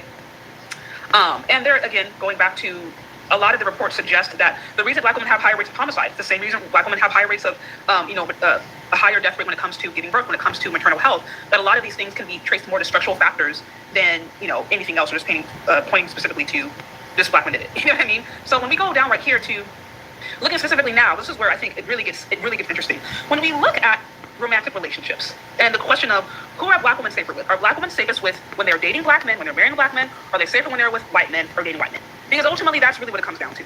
So some of you guys are going to say, what are you talking about? This race shouldn't matter. And it really shouldn't, but And the fact that women want to have this weird conversation on whether or not you're safe, you're danger versus safety based on race, it's a giant waste of time. Safety should not be judged on race. Safety should be judged by the person's mindset and demeanor. Let's get back into it. 2026, we live in an environment where a lot of content creators and a lot of different spaces and a lot of these different social media, silos like to traffic on race. They do. Like, we can just be honest about that. So I'm like, even if people aren't explicitly saying this, which some of them already are, but even if they're not saying it, they're thinking this. So here, a study by Robert's Research Program of 2025, it was really interesting because it actually broke down race of violence based upon race, and I think the findings are really fascinating. So here it says, several studies from the Roberts Research Program 2015 reveal uncomfortable truths that transcend narratives of intra-community violence. So when we look at, black women with white men, and we ask the question, so are black women safest with white men? Here's what it says. White women and black women. White men are 5 times more likely to unalive their wife if she is black than if she is white, according to the study. This statistic implicates not individual black men, but rather racism and the devaluation of black women's lives as a structural phenomenon that crosses racial lines. So, the crazy fact is of a lot of the ladies out here who are trafficking the idea that black women are going to probably Let me slow this down a little bit so we can hear this clearly. If they automatically get with a white man, what the data actually shows us is that white men are 5 times more likely to actually unalive their wife if she is black than if she is white. So put another way, there has been research to suggest that, when violence does occur between a white man and a black woman, should violence occur, that it's way more likely that a white man is going to actually unalive a black woman than a white woman. It's way more likely. Literally 5 times. Literally 5 times. You know what I mean? So notice you just said that a white man is 5 more times unlikely to unalive a black woman, which this study proves scientifically that white men being in relationships with black women is that the white man is 5 times more dangerous. So therefore, the white man ain't ain't better than the black man, but also in turn, the black man ain't no better than a white man. Which I'm simply saying, race does not make you better than the person next to you. Sisters, get that mess out of your head. Keep it out of your head. I mean, really put in layman's, if you want to put that in layman's terms, black marriages on average appear to be safer than white men and black women marriages. That's kind of what that's suggesting. Now, what's this? They say race, using other words, minority, woke, martialized. Yeah, all the Democratic buzzwords. Yeah, yep, because the white man knows he won't be penalized for hurting our women. Facts. And here's the thing: the reason he won't be penalized for hurting our women goes to 2 words: systematic racism. That's what it boils down to, Project Leroy. It boils down to systematic racism, and it also boils down to another two letter word: white privilege. That's what it boils down to. It boils down to white privilege, and it boils down to systematic racism and the protections that the white people have. It would suggest that, this whole idea that you're going to be safer when you go with a white guy versus a black man, not necessarily. Not necessarily. And I'm not saying, again, because I started this conversation by saying, hey, let's remember that the majority of relationships don't even end in homicide. Homicide is such a small percentage of the overall American Very much so. population. Nevertheless, when it does happen, and when we lock it down by race, the numbers are staggering. White men are more likely to unalive a black wife than a white wife. It just is what it is. And I just remembered something. I believe that even Kevin Samuels even tried to point this out. Because I remember one time KS briefly talked about women who are doing the divesting, and also at the same time, I think he was talking about passport bros, and then somehow went into the divestors. I remember KS pointing this out, that there is a likely chance of you being took up out of here by the white man more than the black man. And I forgot how long ago that was. Probably 4 or 5 years ago. And here we are, years later, having the same issue because then nobody learned a damn thing, and we're having the same issue. Is what it is. So, and like I said, I provide sources at the bottom. I'm telling you that the study. This is the Roberts Research Program.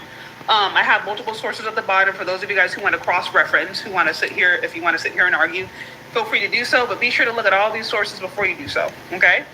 So that just really blows a hole on the whole soft life, soft era, white man Exactly. It really does, And blows of course, it my all goal isn't hell. here my goal isn't to try to stoke fear per se in the hearts of women who actually are actively engaged in healthy. Notice I mentioned healthy. A woman who is engaged in a healthy interracial relationship, I ain't got no smoke. But I continue to say, and I will continue to warn women against looking at black men, specifically white men, as a safer option, because anytime a woman does that, I feel like she makes herself a target. She is a target-rich environment. And what I also don't like is how those same ladies who do that, see, they like to kind of play on with race. At one instance, they want to say, oh, it's not about race, but then at the same instance, if a black man does something crazy, they're very quick to be like, oh, black men. Right? When a black man does something crazy, it's black men's fault. They're not putting all men in that category. It's black men's fault. But if a white man does something crazy, oh, all men. Oh, all men are crazy. If a white man goes and unalives a wife, if a white man goes and chops up his girlfriend and puts it up in a wall, what happened, The Fats Project, Leroy. We will never put the target on their back, but yet they will sit and put a target on our back. Because there was a case out of Chicago where a Caucasian lady was missing, and if I remember correctly, the Caucasian lady had a black husband. So unfortunately, it was bad enough that they were accusing the husband, but when they found out that the husband was a black man, it went into overdrive. How they went on accusing this guy, and come to find out, she had a psychotic episode, and unfortunately, passed away. I want to say the Chicago River, but don't quote me on that. I know it was a river. I'm sure it was the Chicago River. But again, don't quote me on that. And the thing is, some people did apologize to that husband. Key word, some, but not all. You still had some people saying, I don't believe that. I believe this guy has something to do with it. Now, mind you, it was scientifically proven that he had nothing to do with it, and two, they actually showed believe it's a camera from a street lamp that when the wife was having her episode, allegedly he was still in the house. Yeah, he was still in the house asleep. He didn't even know that his wife was gone till early that morning. Which goes to say, black women always want to talk about that they're the least protected, this, that, and the third. I'm here to say this now, loud and clear, that it's a lie from the pits of hell. The most unprotected person in this country is the black man. Not the black woman, the black man is the most unprotected. Tell the truth, shame the devil. Let's get back into it. A city or two down from where I live, a white man goes and decides to chop up his girl and put her body parts all across the beach, right? Like I'm referencing stories. If a white man does that, that's all men. That's all men, right? But if a black man goes and shoots up his kids and his baby mama and his wife, oh, that's black men. That's an issue with black men specifically. So what I'm saying is that what I also don't like about these conversations is how sometimes these ladies, they like to play around with race. They like to pretend it doesn't matter until it comes time to actually blame black men. And I'm going to say that too. Some people will take a story like Ashley Janae, like the story down in Louisiana, and what happened in Virginia, and they will sit there take stories like that. Number one, they will race bait, and number two, they will rage bait. It's bad enough with the rage baiting, but you want to race and rage bait, kiss the whole entirety of my black ass. To hold black men accountable for something dumb that they've done. And to me, that's not consistent. And the reason they do that is because ultimately, another hard reality that some of us are going to have to face is that as long as, there is a system of white supremacy in any capacity, there are going to be certain black women who always turn to swirling as a way to socially climb. Yep. And so these women are interested in protecting. Sad but true. There are some women who will become bed wenches, who will become the bed whores. And yes, I meant what I said. The bed whores. So they can socially climb. What Chaz said right there is true. A harsh truth, but a truth nonetheless. Let's keep going. I'm going to do a little bit more of this, and then I'm going to get into what Dennis Spurling's done said.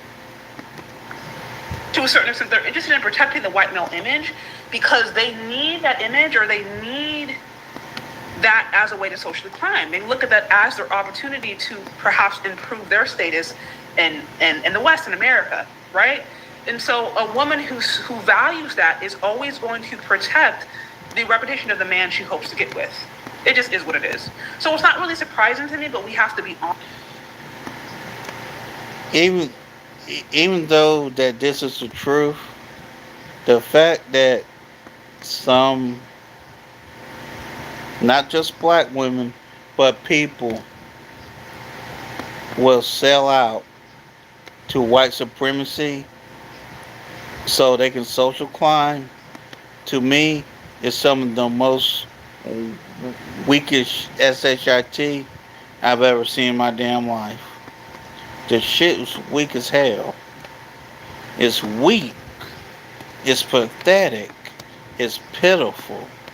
Honest about that. And another thing we have to be honest about is, which ladies don't like to talk about. We can't act as if can we really act as if Ashley Janae and Joe McCann, let's just say they were both alive. Unfortunately, they're not. But in a situation where they were both alive and they were both, standing in the court of law for some reason, do we really believe they would be treated identical? Do we really believe that Ashley Janae would have the same experience, of Joe McCann? I don't think they'd have the same experience.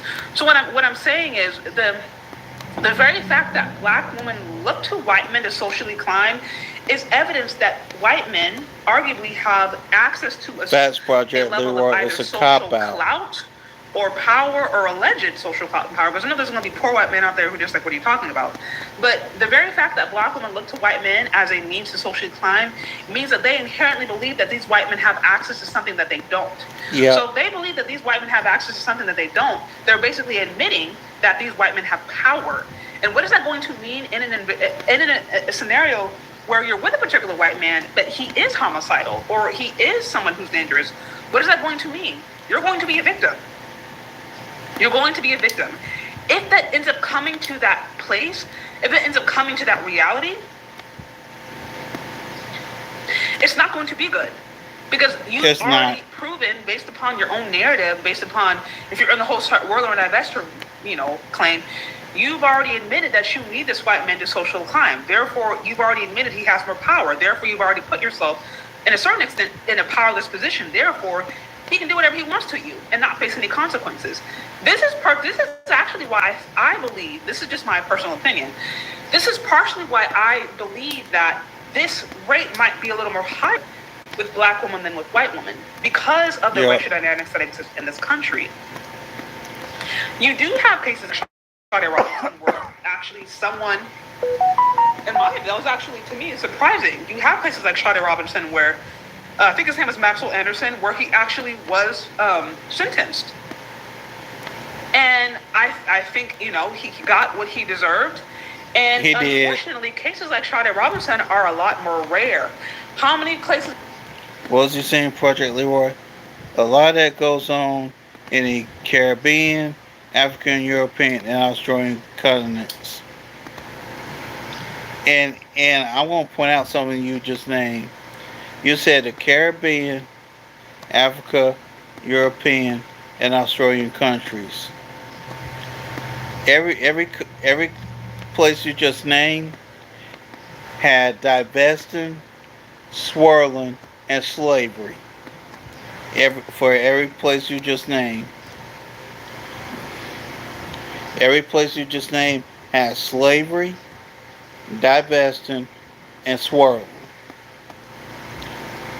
And the swirling and divesting in all of them places are still going on today.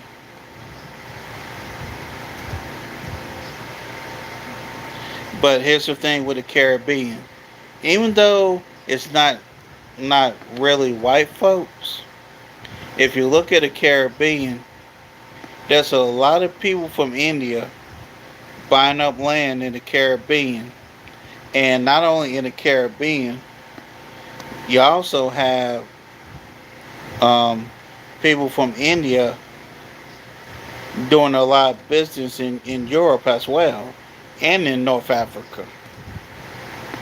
So, you know what what does that tell you?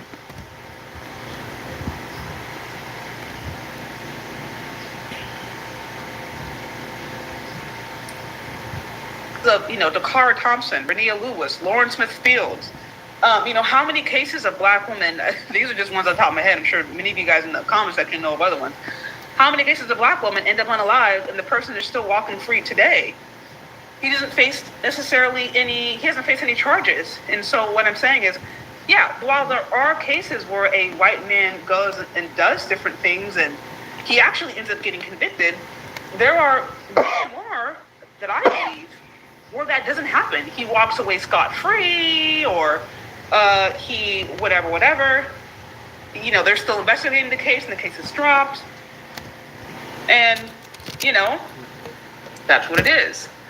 So I'm just saying, it's like, we have to be real about what race actually means today in 2026 and how that plays in relationships. It doesn't mean you can't still find a healthy and wholesome relationship with somebody outside of your race. You absolutely can. I just think anytime a woman positions herself as needing that race or seeking that race specifically for social validation, I think that's already her putting herself in a very dangerous scenario. That's already a recipe for what could be a divested disaster. At best it's a broken heart, maybe a baby daddy situation. He doesn't pay child support, and then now ungal black power and you follow Dr. Umar, right? At best. Or you may end up anybody on, who follows national Umar is television. a damn idiot. And you may end up on, nighttime special because you are no longer alive, right? Those are more extreme examples of cases, but it does happen. So like I said, this right here definitely,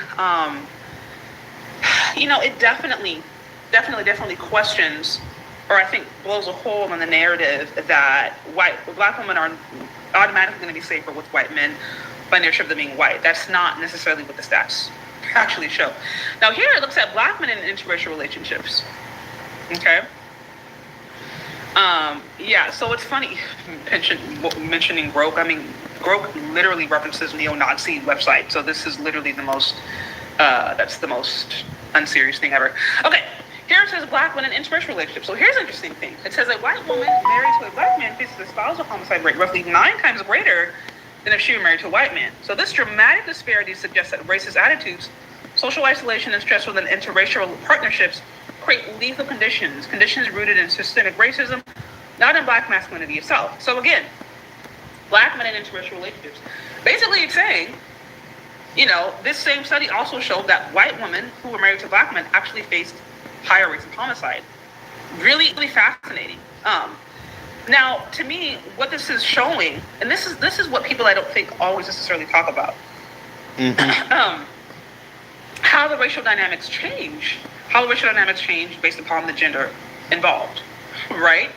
Now, like I said, we have to remember that interracial relationships themselves are still very rare compared to intraracial relationships. They're still a rarity. But what this is suggesting is, the whole idea that by nature of a black person, black woman or black man getting with somebody else, that it's going to be less violent, it's going to be safer. That's not necessarily what the numbers are suggesting. That's not necessarily what the numbers are suggesting. Now, I don't know of as many instances where a black man unalives a white woman and walks away scot-free, or the case is under investigation and dropped. I don't know of many of those cases. If you guys know of those cases, please let me know. Please put that down in the comment section. I am not aware of those cases, because I tend to believe if a black man is found unaliving a white woman, in most instances, he's going to be prosecuted. This is why, the whole O.J. Simpson thing that's why that was so controversial, because, this was a black man who allegedly unalived a white woman and he got away scot-free. And a lot of people thought like, oh, that is, you know what I mean? They're like, oh, no, that is, wait, that's not supposed to happen. So that's one of the reasons that case to this day, I think, was so, it was so jarring to a certain extent to the American consciousness. And notice how soon after Johnny Cochran was unalived. Right, or something like he, passed away. I mean, depending upon who you ask, some people might, people have stories about that. But just what I'm saying is, it's not common to see a black man involved in a homicide case with a white woman and him walk away scot-free, which is why I mentioned OJ, because the reason that was such a big deal was because not only was he high profile, the race component behind it. Yeah, the race component behind it, right. Overlooked. But with that said, I'm not familiar with this being I'm not familiar with this being like a consistent theme. When I see divested disasters, in most instances, I see it being, white woman, black woman, or sometimes a white woman, black man. It's not to say black men are involved, but I'm not familiar with cases where black women do it a lot and they walk to a white woman and they walk away free. I'm just not familiar with that. If you guys know, I would be curious. You can send me examples. You know what I mean? You can send me examples. But really, what this particular study is referencing is that, interracial relationships, as rare as they are, we can't necessarily say that by nature of a person dating outside of their race is going to be safer for them. Because in many instances, it appears as if interracial relationships and the dynamics that, like I said, are surrounding that. What are the pressures that a person faces when they're in interracial relationships? And then you add to that some of the other economic factors. You add to that the environment. You add to that if there are economic challenges, if there is lack of access to healthcare, if there are issues around race and not understanding each other. You add to that can actually create another chasm or another challenge in an already maybe at-risk scenario, which might lead to higher rates of IPV. And so that's what the study is showing. It's like, hey, actually, you don't necessarily escape problems by being in interracial relationships. In some ways, it might just create another problem you're going to have to navigate. Doesn't mean it has to be lethal. But when it comes to that point, we can't overlook the fact that the rates tend to be higher when someone was with somebody outside of the race versus when they are with somebody of their own race, right? Now here it goes on to white women and cross-racial relationships. It says white women are 7.5 times more likely to murder their black husband versus a white husband, right? So again, you see how these numbers change based upon who's at play. Mm-hmm. This counterintuitive statistic reveals that intimate partner violence is bidirectional and that multiple communities experience different risk profiles based on identity and social position, right? So that's another thing. But I mean, we can think of some of the more, we can even think of some recent viral stories. What was it? Telvin Osborne, what's his name? Telvin Osborne, who was unalived. Christian Abomicelli, where those white girls ended up, unaliving their boyfriends or husbands. I don't even know. I think one of them even got off. Y'all let me know in the comment section. I think one of them was even got off. I want to say Toby Abomicelli, that was the one black dude who was talking real salty against black women and black men, and he ended up getting unalived, and really he ended up getting murked. And there was actually video evidence of him being beat by his white girlfriend. I think she ended up serving maybe a little bit of time, but it was minimal. I think. I could be wrong. But Telvin Osborne and his girl, who she said that I think the story was like, oh, she was drunk and she accidentally didn't know. Yeah, that right. He was not. It was an accident. Come on, understand that she walked off scot-free. I could be wrong. But you know what I mean? Well, what I'm saying, so those are just two examples. There are two examples of that I'm aware of that got some viral, some traction. Of white girls killing their black boyfriends or husbands. You said, okay, so both of them walked. Okay, both of them walked. I wouldn't be. Yeah, that's crazy. Not surprising. Nope. So also, interesting to know is, generally speaking, the results of who's involved are likely. Oh yeah, he was very much off code. A white woman. He was very much off code. Project Leroy. He was basically doing the same thing that Ashley Janae did by bad mouthing the black community. Now, here's the thing that's pissed me off with the black women. The black women wanted to talk about the way that Telvin was talking shit about the black community, but yet when it was Ashley Janae doing the same thing, crickets. Killing a black man is likely to face different consequences of a black man who's unaliving a white woman. They're likely to face different consequences. Versus, a white man unaliving a black woman versus a black man unaliving a black woman. They're likely to face different consequences under the court of law. That's not debatable. It's just not. Damn, I done almost been here 2 hours. Damn, man, I still ain't got to what Dennis said. Bear with and all me, y'all see, y'all folks, like, I don't understand why people like to pretend like these AI. I don't understand people like to pretend like these AI things are perfect. They're not. A lot of these things are like sometimes they're referencing Reddit things. They're referencing, like I said, Grub, which is referencing Nazi sites. This is why I give you guys references. Some of y'all don't want to actually sit there and read yourself. Some of y'all don't want to actually sit there and read yourself and look at the numbers. But when I say, hey, according to this particular study, and that particular study, and that particular study, there are reasons that they have these sources, right? And there are reasons too. Also, this is something else to consider. One study isn't necessarily the gospel truth. What it does, though, is it can speak to general trends. It can give you an indication of general trends.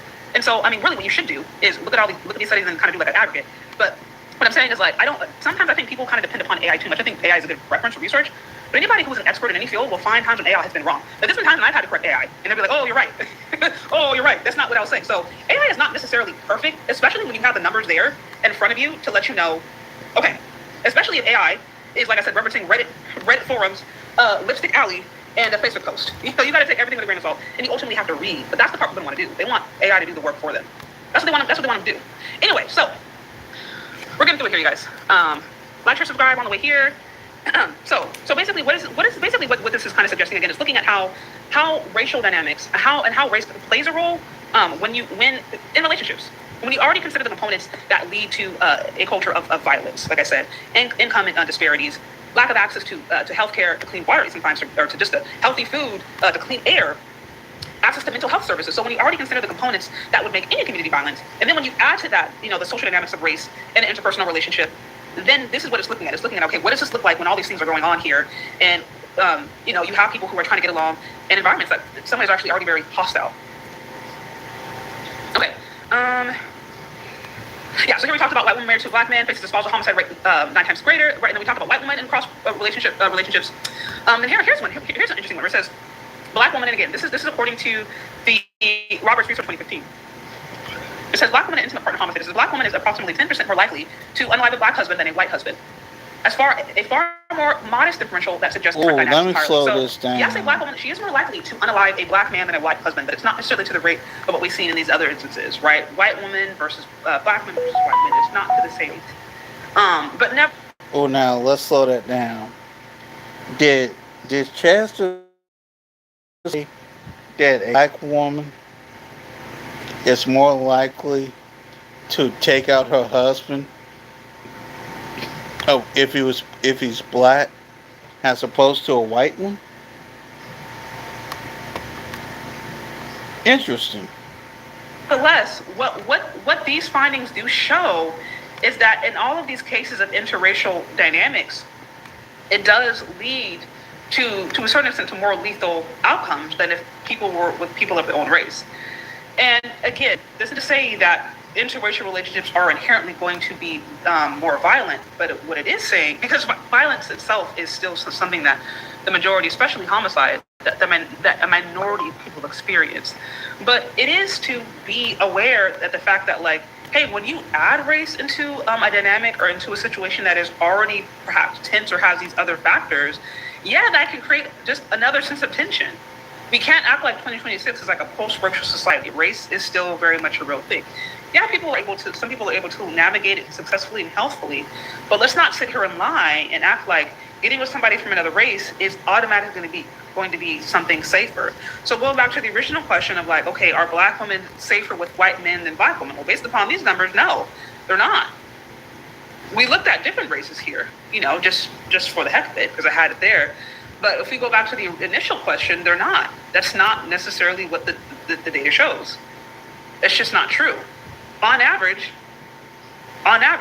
right, black men relationships actually tend to be safer or not as lethal as black woman, white men relationships. It just is what it is. You can argue with the data, you can argue with the numbers, you can say I hit my mama, or you can say the cheer, whatever. You know what I mean? You can say that. But by and large, it just isn't. Now, I've talked a little bit about this before, the different things. I've talked about how I don't believe, I think cultural challenges are very real. In these cases, particularly when you see, if I'm speaking specifically to the dynamics of black women and white men, when you see cases where it seems like a white man just goes kind of like buck wild crazy, like I said, putting girl in walls, hiding the girl in walls, chopping her up and putting her body pieces all across the beach, different stuff, just weird stuff. It's like, when I hear things like that, sometimes I wonder, I'm like, okay, so shooting her 15 times, I'm actually referencing, these are actual stories that happened, right?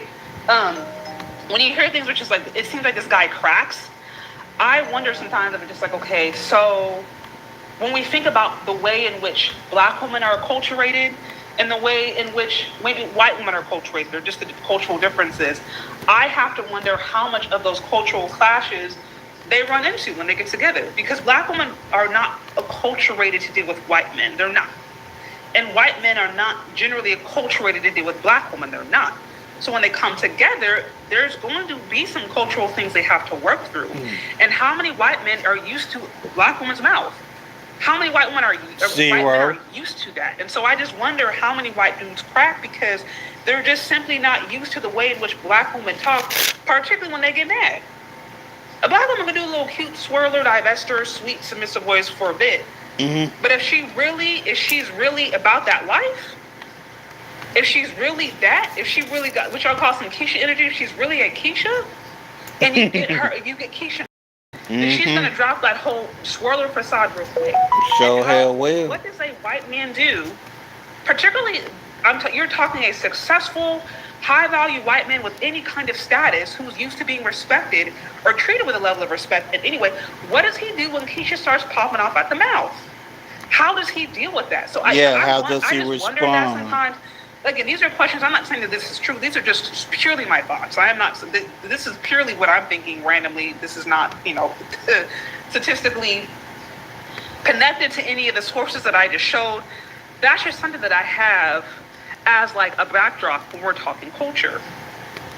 Like, how many of these white dudes who end up in these divested disasters, and Keisha ends up under the ground, unfortunately, how many of these white dudes cracked because they did not understand how to deal with the black woman's attitude? And, I wonder about that, but nobody's gonna say that though. What's going on? The 18th letter is good to see you. Since I have to give a shout out to our Bay Area sister Shay for supporting us, brothers. The negative propaganda that divested and anti-black with standards. Thank you. Thank you so much for the super chat. I really appreciate you. It's good to see you. I know you've been a long time supporter, so I appreciate you. I know this stuff is not always the funnest. That's what I'm saying. They still haven't found her head. That's crazy to me. And the thing about chard'e Robinson, she was even like, from what I understand, there weren't like any videos or anything of her or posts of her saying anything disparaging against black men. We didn't even see that. And so I even feel bad. Like, I do think sometimes I feel like there are black women out there who they're just, especially young girls, they're just clueless. They don't understand anything. So they're just up for the highest bidder. They're like, if you're black, if you're Asian, if you're white, as long as you treat me nice and take me on a date, pasta and lobster, whatever. So like they're not necessarily like trapping in self-hatred. They're just looking for a good time, right? And so like, there wasn't anything from what I've heard about her saying anything negative about black men. It seemed like she had a pretty cool relationship with her pops, you know? So, but it's sad, even in cases like that, where like a woman she's not even necessarily, you know, trying to do the whole self-hating thing or trying to do the whole like, she's not. I'm getting ready to speed this like, back soft up, life, that y'all. extra stuff. Yet and still, you know, sometimes these ladies they're just not being taught how to vet. I don't know how else to put it. You know? So, okay. Let me see if I got this here. I want to make sure I got all the... Shout out to you. I want to shout out to you guys also with the super chat. I want to make sure I got everything. Okay, here where it says, not changing the subject, but I want to put away this male loneliness epidemic theory. If men feel lonely, we're more equipped to handle it. We have the stock market, crypto passports, we're good. You know what? I have to say I agree with this. I'm not gonna lie. I have to say I agree. I do personally believe, maybe I'm a little bit biased. Maybe I'm a little bit biased, but I'm not gonna lie. I do absolutely believe that men inherently are more equipped to deal with loneliness, because if we just think of how societies have been for like, just even think of evolutionary biology and how societies thrived and grew and, you know, even expansion and all those different things. It was men going out there, whether it was in the field, in the forest, on the sea, whether they're going on these different voyages. Like, it was men out there by themselves, roughing it, looking for things, finding things, exploring things. It was men. So I do think, this is just, again, my personal opinion, I do think men are naturally more equipped to deal with aloneness, just because of the nature of how men operate. So I'm just saying. Okay, I'm going to cut off the chard'e portion. I'm getting ready to go into the Dennis Spurling portion. Okay, 201. 1 5. Here we go. Dennis Spurling.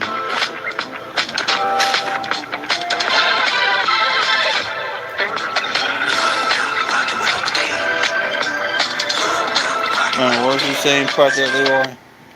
Men are equipped to deal with isolation, not loneliness. Yeah, right. I think a lot of people get loneliness and isolation confused. Let me speed this up here.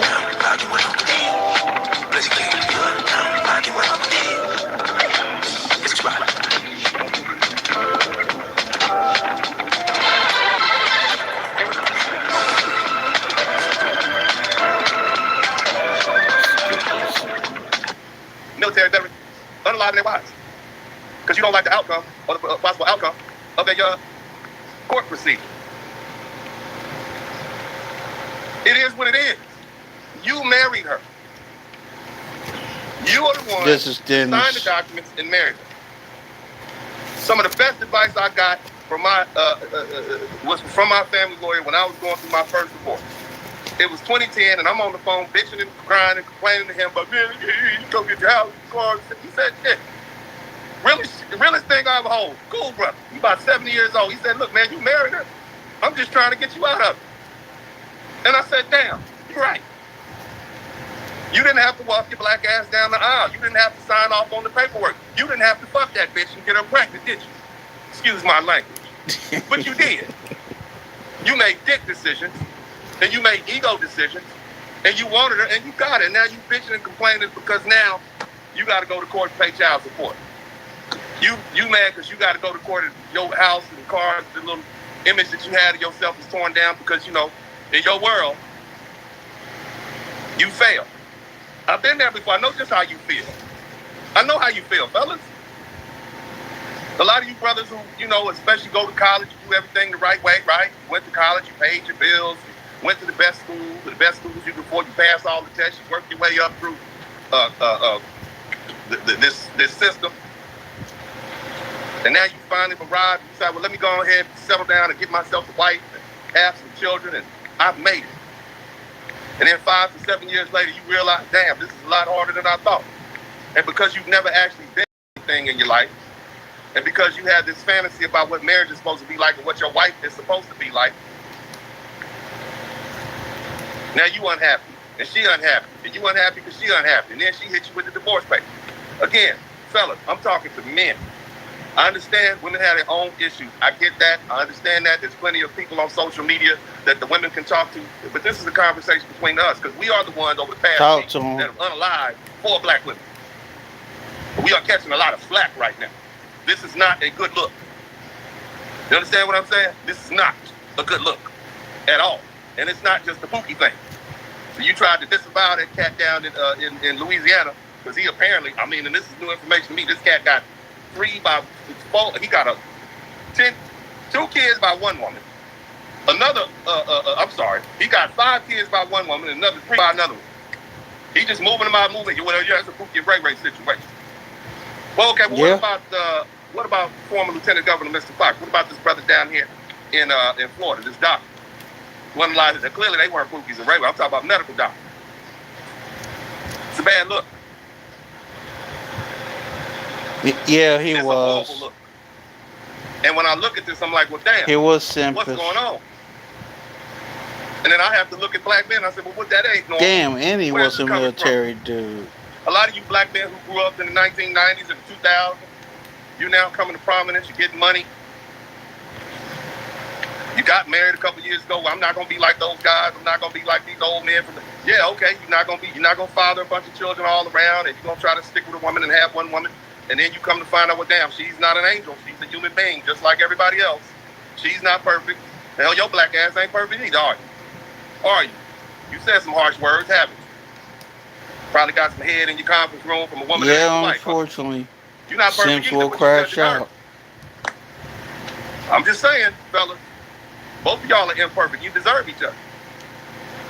Nevertheless, she's decided to file divorce like most women do. And the more education she has, the more likely she is to file the divorce. Whatever, and you can't deal with it. You're trying to hold on to something that ain't for you. I look, man, be mad at me. I don't give a damn. Okay, yeah, count at all. But instead of dealing with that like a man, you this probably something you want to go off. You want to get all emotional. You want to try to control the situation you can't control. The only thing you can control is yourself. And many of you all don't have enough emotional control. You haven't been through enough trauma and drama and pain and agony. You think you have. You do. You think you've been through a lot, but you haven't been through a lot. Most of y'all grew up as helicopter children. Your parents were there every damn where you went. You couldn't even scrape your knee without a parent coming there to put a Band-Aid on some peroxide and tell you you're going to be all right. You grew up in a generation where, everybody got a trophy. So you never got a chance to fall flat on your face. And I'm not talking about the whole generation. Look, man, I'm not doing that. I'm not attacking the youngsters. I love you. I love you. I love you. I love you. I love you. Y'all know I love you. But I have to be honest with you. You're not built for this. You don't have the emotional control to control yourself and not respond to a woman when she's doing something that is devastating and catastrophic to your self-image, i.e. marriage. You got married. This is part of your identity. You're a father now. You're a husband now. And this person who you built this with is now going to tear it up. So you're blaming her. And I'm not saying women don't have some blame in that. There's some women that provoke the hell out of you. It causes you to be thinking horrible thoughts. But you can't respond to that. That's what being a man is. See, let me tell you something, man. We done got to the point, we got a whole bunch of young men out there who really think men and women are equal. You do. You really think men and women are, you believe the hype. That's all it is, hype. You saw your mama work like a man. So you treat women just like they're your equal. And women, you play the part in that, haven't you? You play the part in that. You told men you don't need them. You strong, independent, don't need a man, and talk to them. You can do it all by yourself. And some of these men believe you. And so now, along with the fact that you've had a lot of men who've been raised by mothers that don't really have a fatherly or masculine role model anywhere in their life or the upbringing to pattern themselves after, because a young boy, he picks different characteristics from different men that he's around as a young boy. That's why you need to have men around. And depending on the men that are around you are going to determine what type of characteristics you have. You come from, if you grew up as a young boy seeing other men who are hardworking and dedicated and patient and kind and tolerant, then you're going to pull some of those different character bricks out of those men, and you're gonna build your character with that. That's how that works.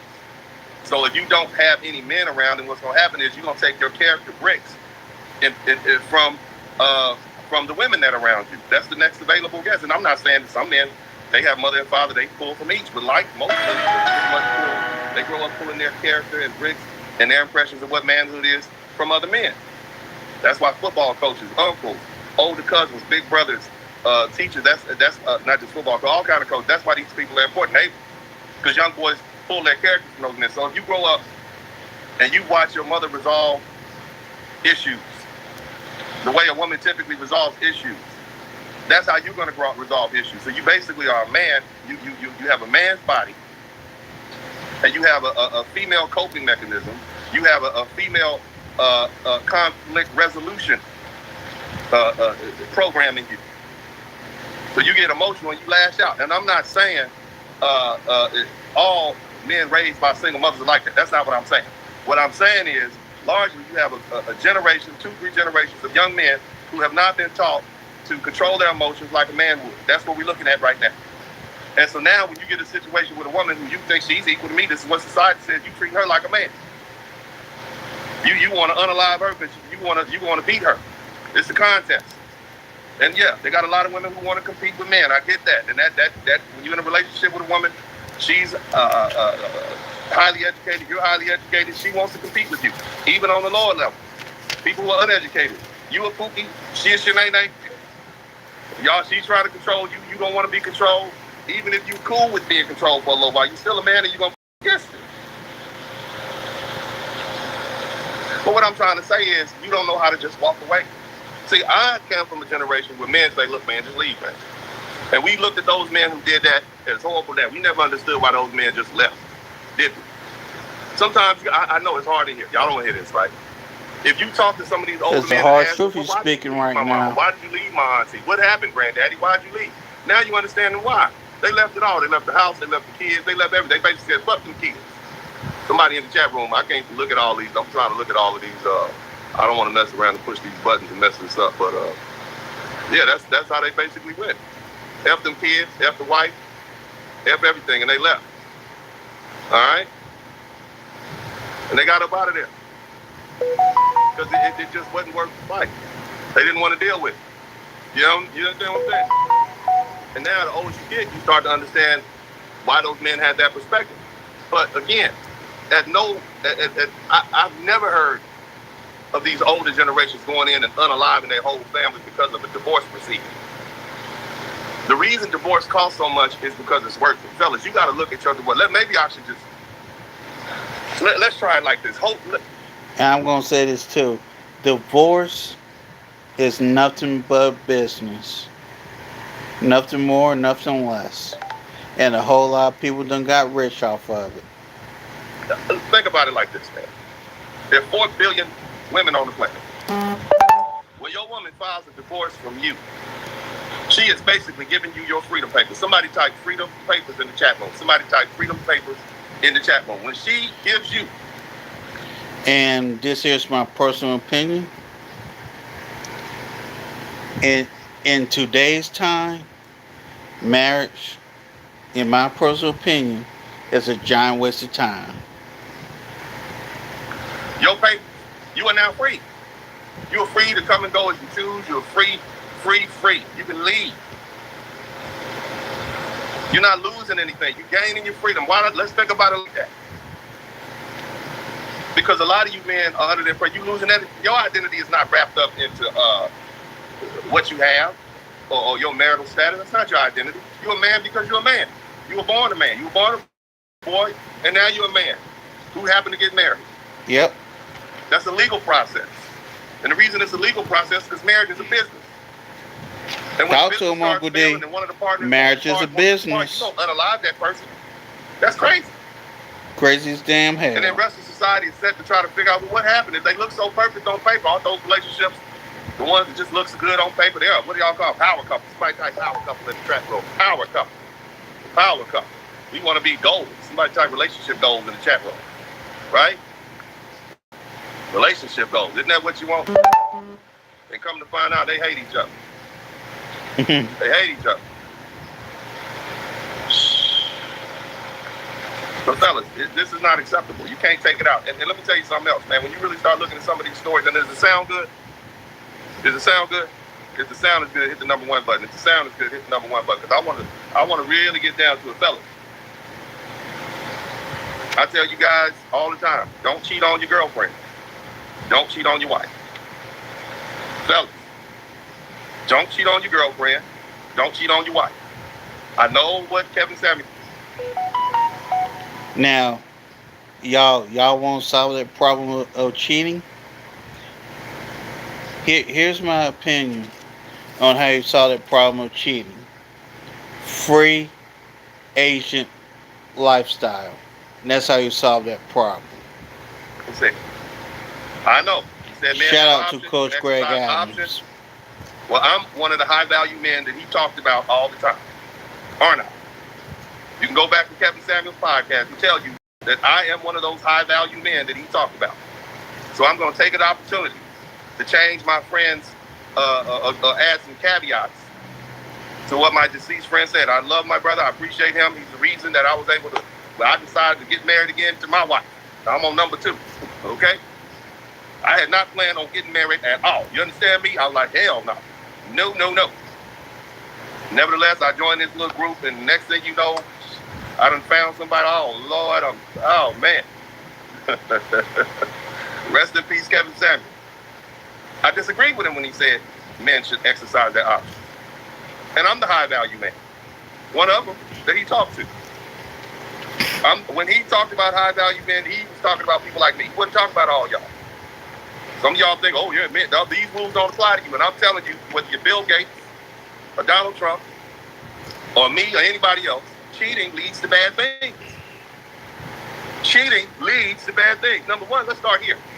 How can you be the moral leader of your household and you're out here doing immoral things? Why would your family look up to you? You supposed to be the leader of the house. And some men confuse, oh, I pay all the bills, I'm the leader of the house. That don't make you a goddamn leader. That just makes you the provider.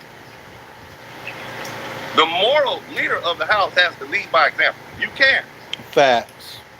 Be in your house telling your wife and your example. children what to do and what not to do and what's good and what's bad for them, and you got a whole other family down the street. Oh Lord, I need to charge this phone. You got an alcohol habit. You got a gambling habit. That's not morality. That's not leading from the front. There we That go. makes you a dictator. And the easiest thing you can avoid is the vaginas of other women. Or for some of you, the head.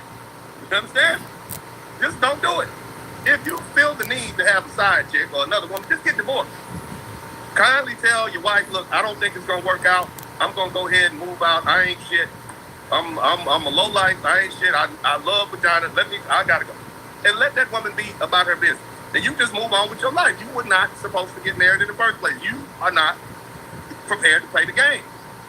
So get divorced. Be a man about it. It's going to hurt. It's going to take about 10, 15 years to recover from it. But oh well, you want it outside vagina more, so just leave, baby. That's what men do.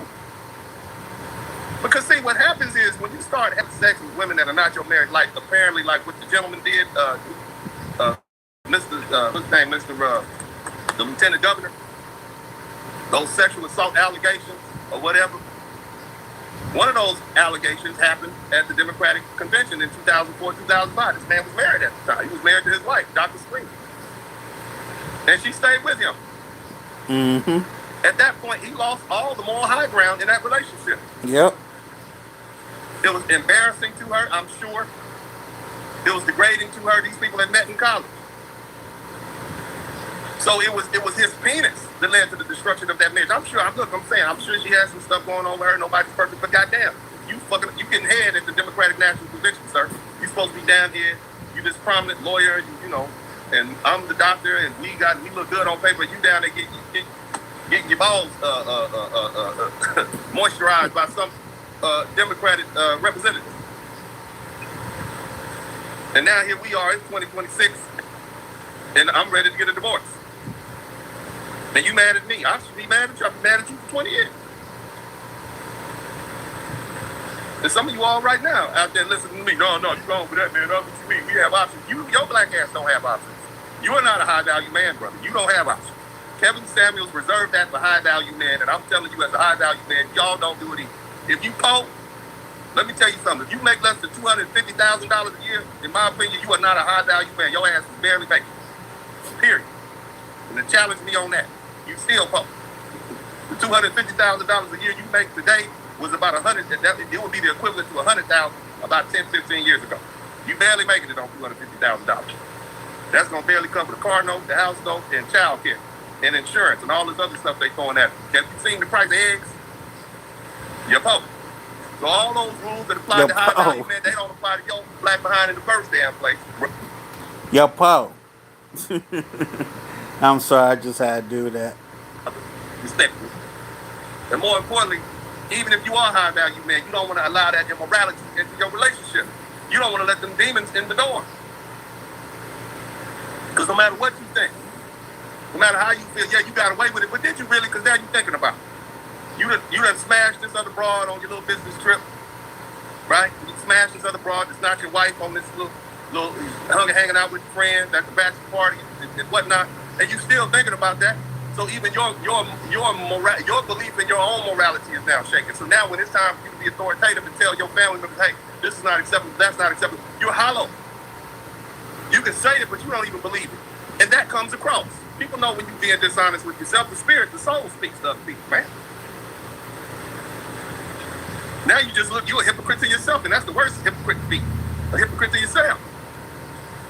So don't cheat on your wife. Don't cheat on your girlfriend. And some of y'all, well, that's just my girlfriend. Well, motherfucker, if you say we gonna be together, your word should be good enough. If you say you gonna be my gal, I'm gonna be your man, we gonna be together, cool. That's your word. Your word should be more than just a piece. It's worth more than a piece of paper. There was a time when people could do deals by shaking hands, man. If you tell this girl, like, we just gonna be together, it's gonna be men, you don't cheat. Well, what if she cheat? Well, leave her then. But you ain't nobody to judge her. If you cheat, then she cheat, then y'all just two cheaters. Yeah. You don't need to be in a relationship. That's how people get popped. The 911 call get made. I know y'all don't like what I'm saying. I know exactly. I know you don't. But I'm trying to keep you alive and out of jail. How about that? I'm trying to keep you off child support. You know, there's a whole bunch of brothers in jail right now because they failed to pay their child support. You know what that man Shamar Elkins said on his page, folks, this one up in Louisiana? He said, I wish I had got another woman pregnant. That's what he said. This black ass that killed all them children. And he up here feeling sorry for himself. Dog, you got 8 kids. 3, 4, 5 of them by the same woman, man. You wish you had your kids by another woman. You should have stopped at one. Yeah. But now you on the internet bitching and complaining. Excuse the language. I'm so sorry. Forgive the language. I apologize. It must be this outside environment that got me in raw form. But I mean, I got to say what I got to say, man. You got this man. He's on the internet. He done got these 2 different women, apparently 2 different women pregnant. 8 kids. You 31 years old with 8 kids, dog. Wait a minute, at 31? From 3 years old to 11 years old. Wait a minute. He was only 31? I thought he was at least around my age.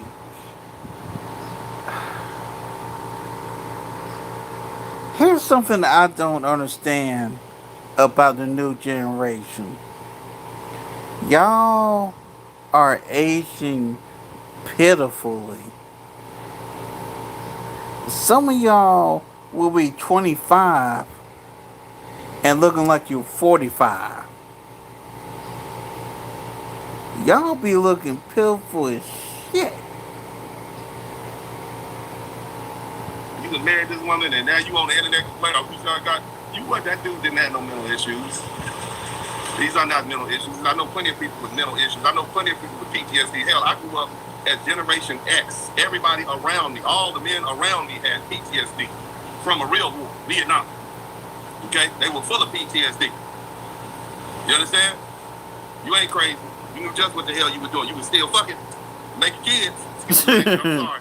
Show hell was. I apologize, y'all. Sorry about that. Excuse me, but that's what he was doing. And because you're up there feeling sorry for yourself and you all emotional now, you want, and your woman is like tired of you messing around with her on another woman. Let me speed this now up. You want to unalive, disrespectful to that man, calling him out his name, calling him all kind of punks. And you know how y'all do, like, you know what y'all do. Questioning his manhood, calling him all gay and all that. You know what y'all do. Calling him a bitch ass N-word. That's what you say. I see you on there. Yeah. That's what you do. Just poking him, agitating. Understand that this generation of men sees you as equal to them. I've never seen so many men pull of pistols and puke you in them as I have over the past 3-4 years. They are treating women like they're men. Yep. And some of you women have acted like men. And even when you get married, you try to dominate your husband. Talk to them. It's always going to be a little back and forth between men and women as far as who's going to be in control of the relationship. There's a book that came out many years ago called Men Are From Mars, Women Are From Venus. You should read that. And it talks about the nature of men. It talks about the nature of women. But at some point, you cross the line when you start becoming masculine with your man. Yep. And see, when you put forth that masculine challenge, you got to expect there's going to be a masculine response. Damn right. Okay? Now, at the point when you decide to divorce, that house ain't working. Them cars are not working. Hell no. Not if you look. Some of these people they still dealing with each other after the divorce has been filed. You need to move out. Anybody with good sense will tell you that you need to move out of that house. You need to get away from there. The most dangerous place for a woman to be is in the proximity to a man who she is now attempting to separate from. I don't care what these white folk in these Ivy League schools tell you how people are supposed to behave and how civilized they're supposed to be. Mm-hmm. Right? Ooh, I almost been here 2.5 hours.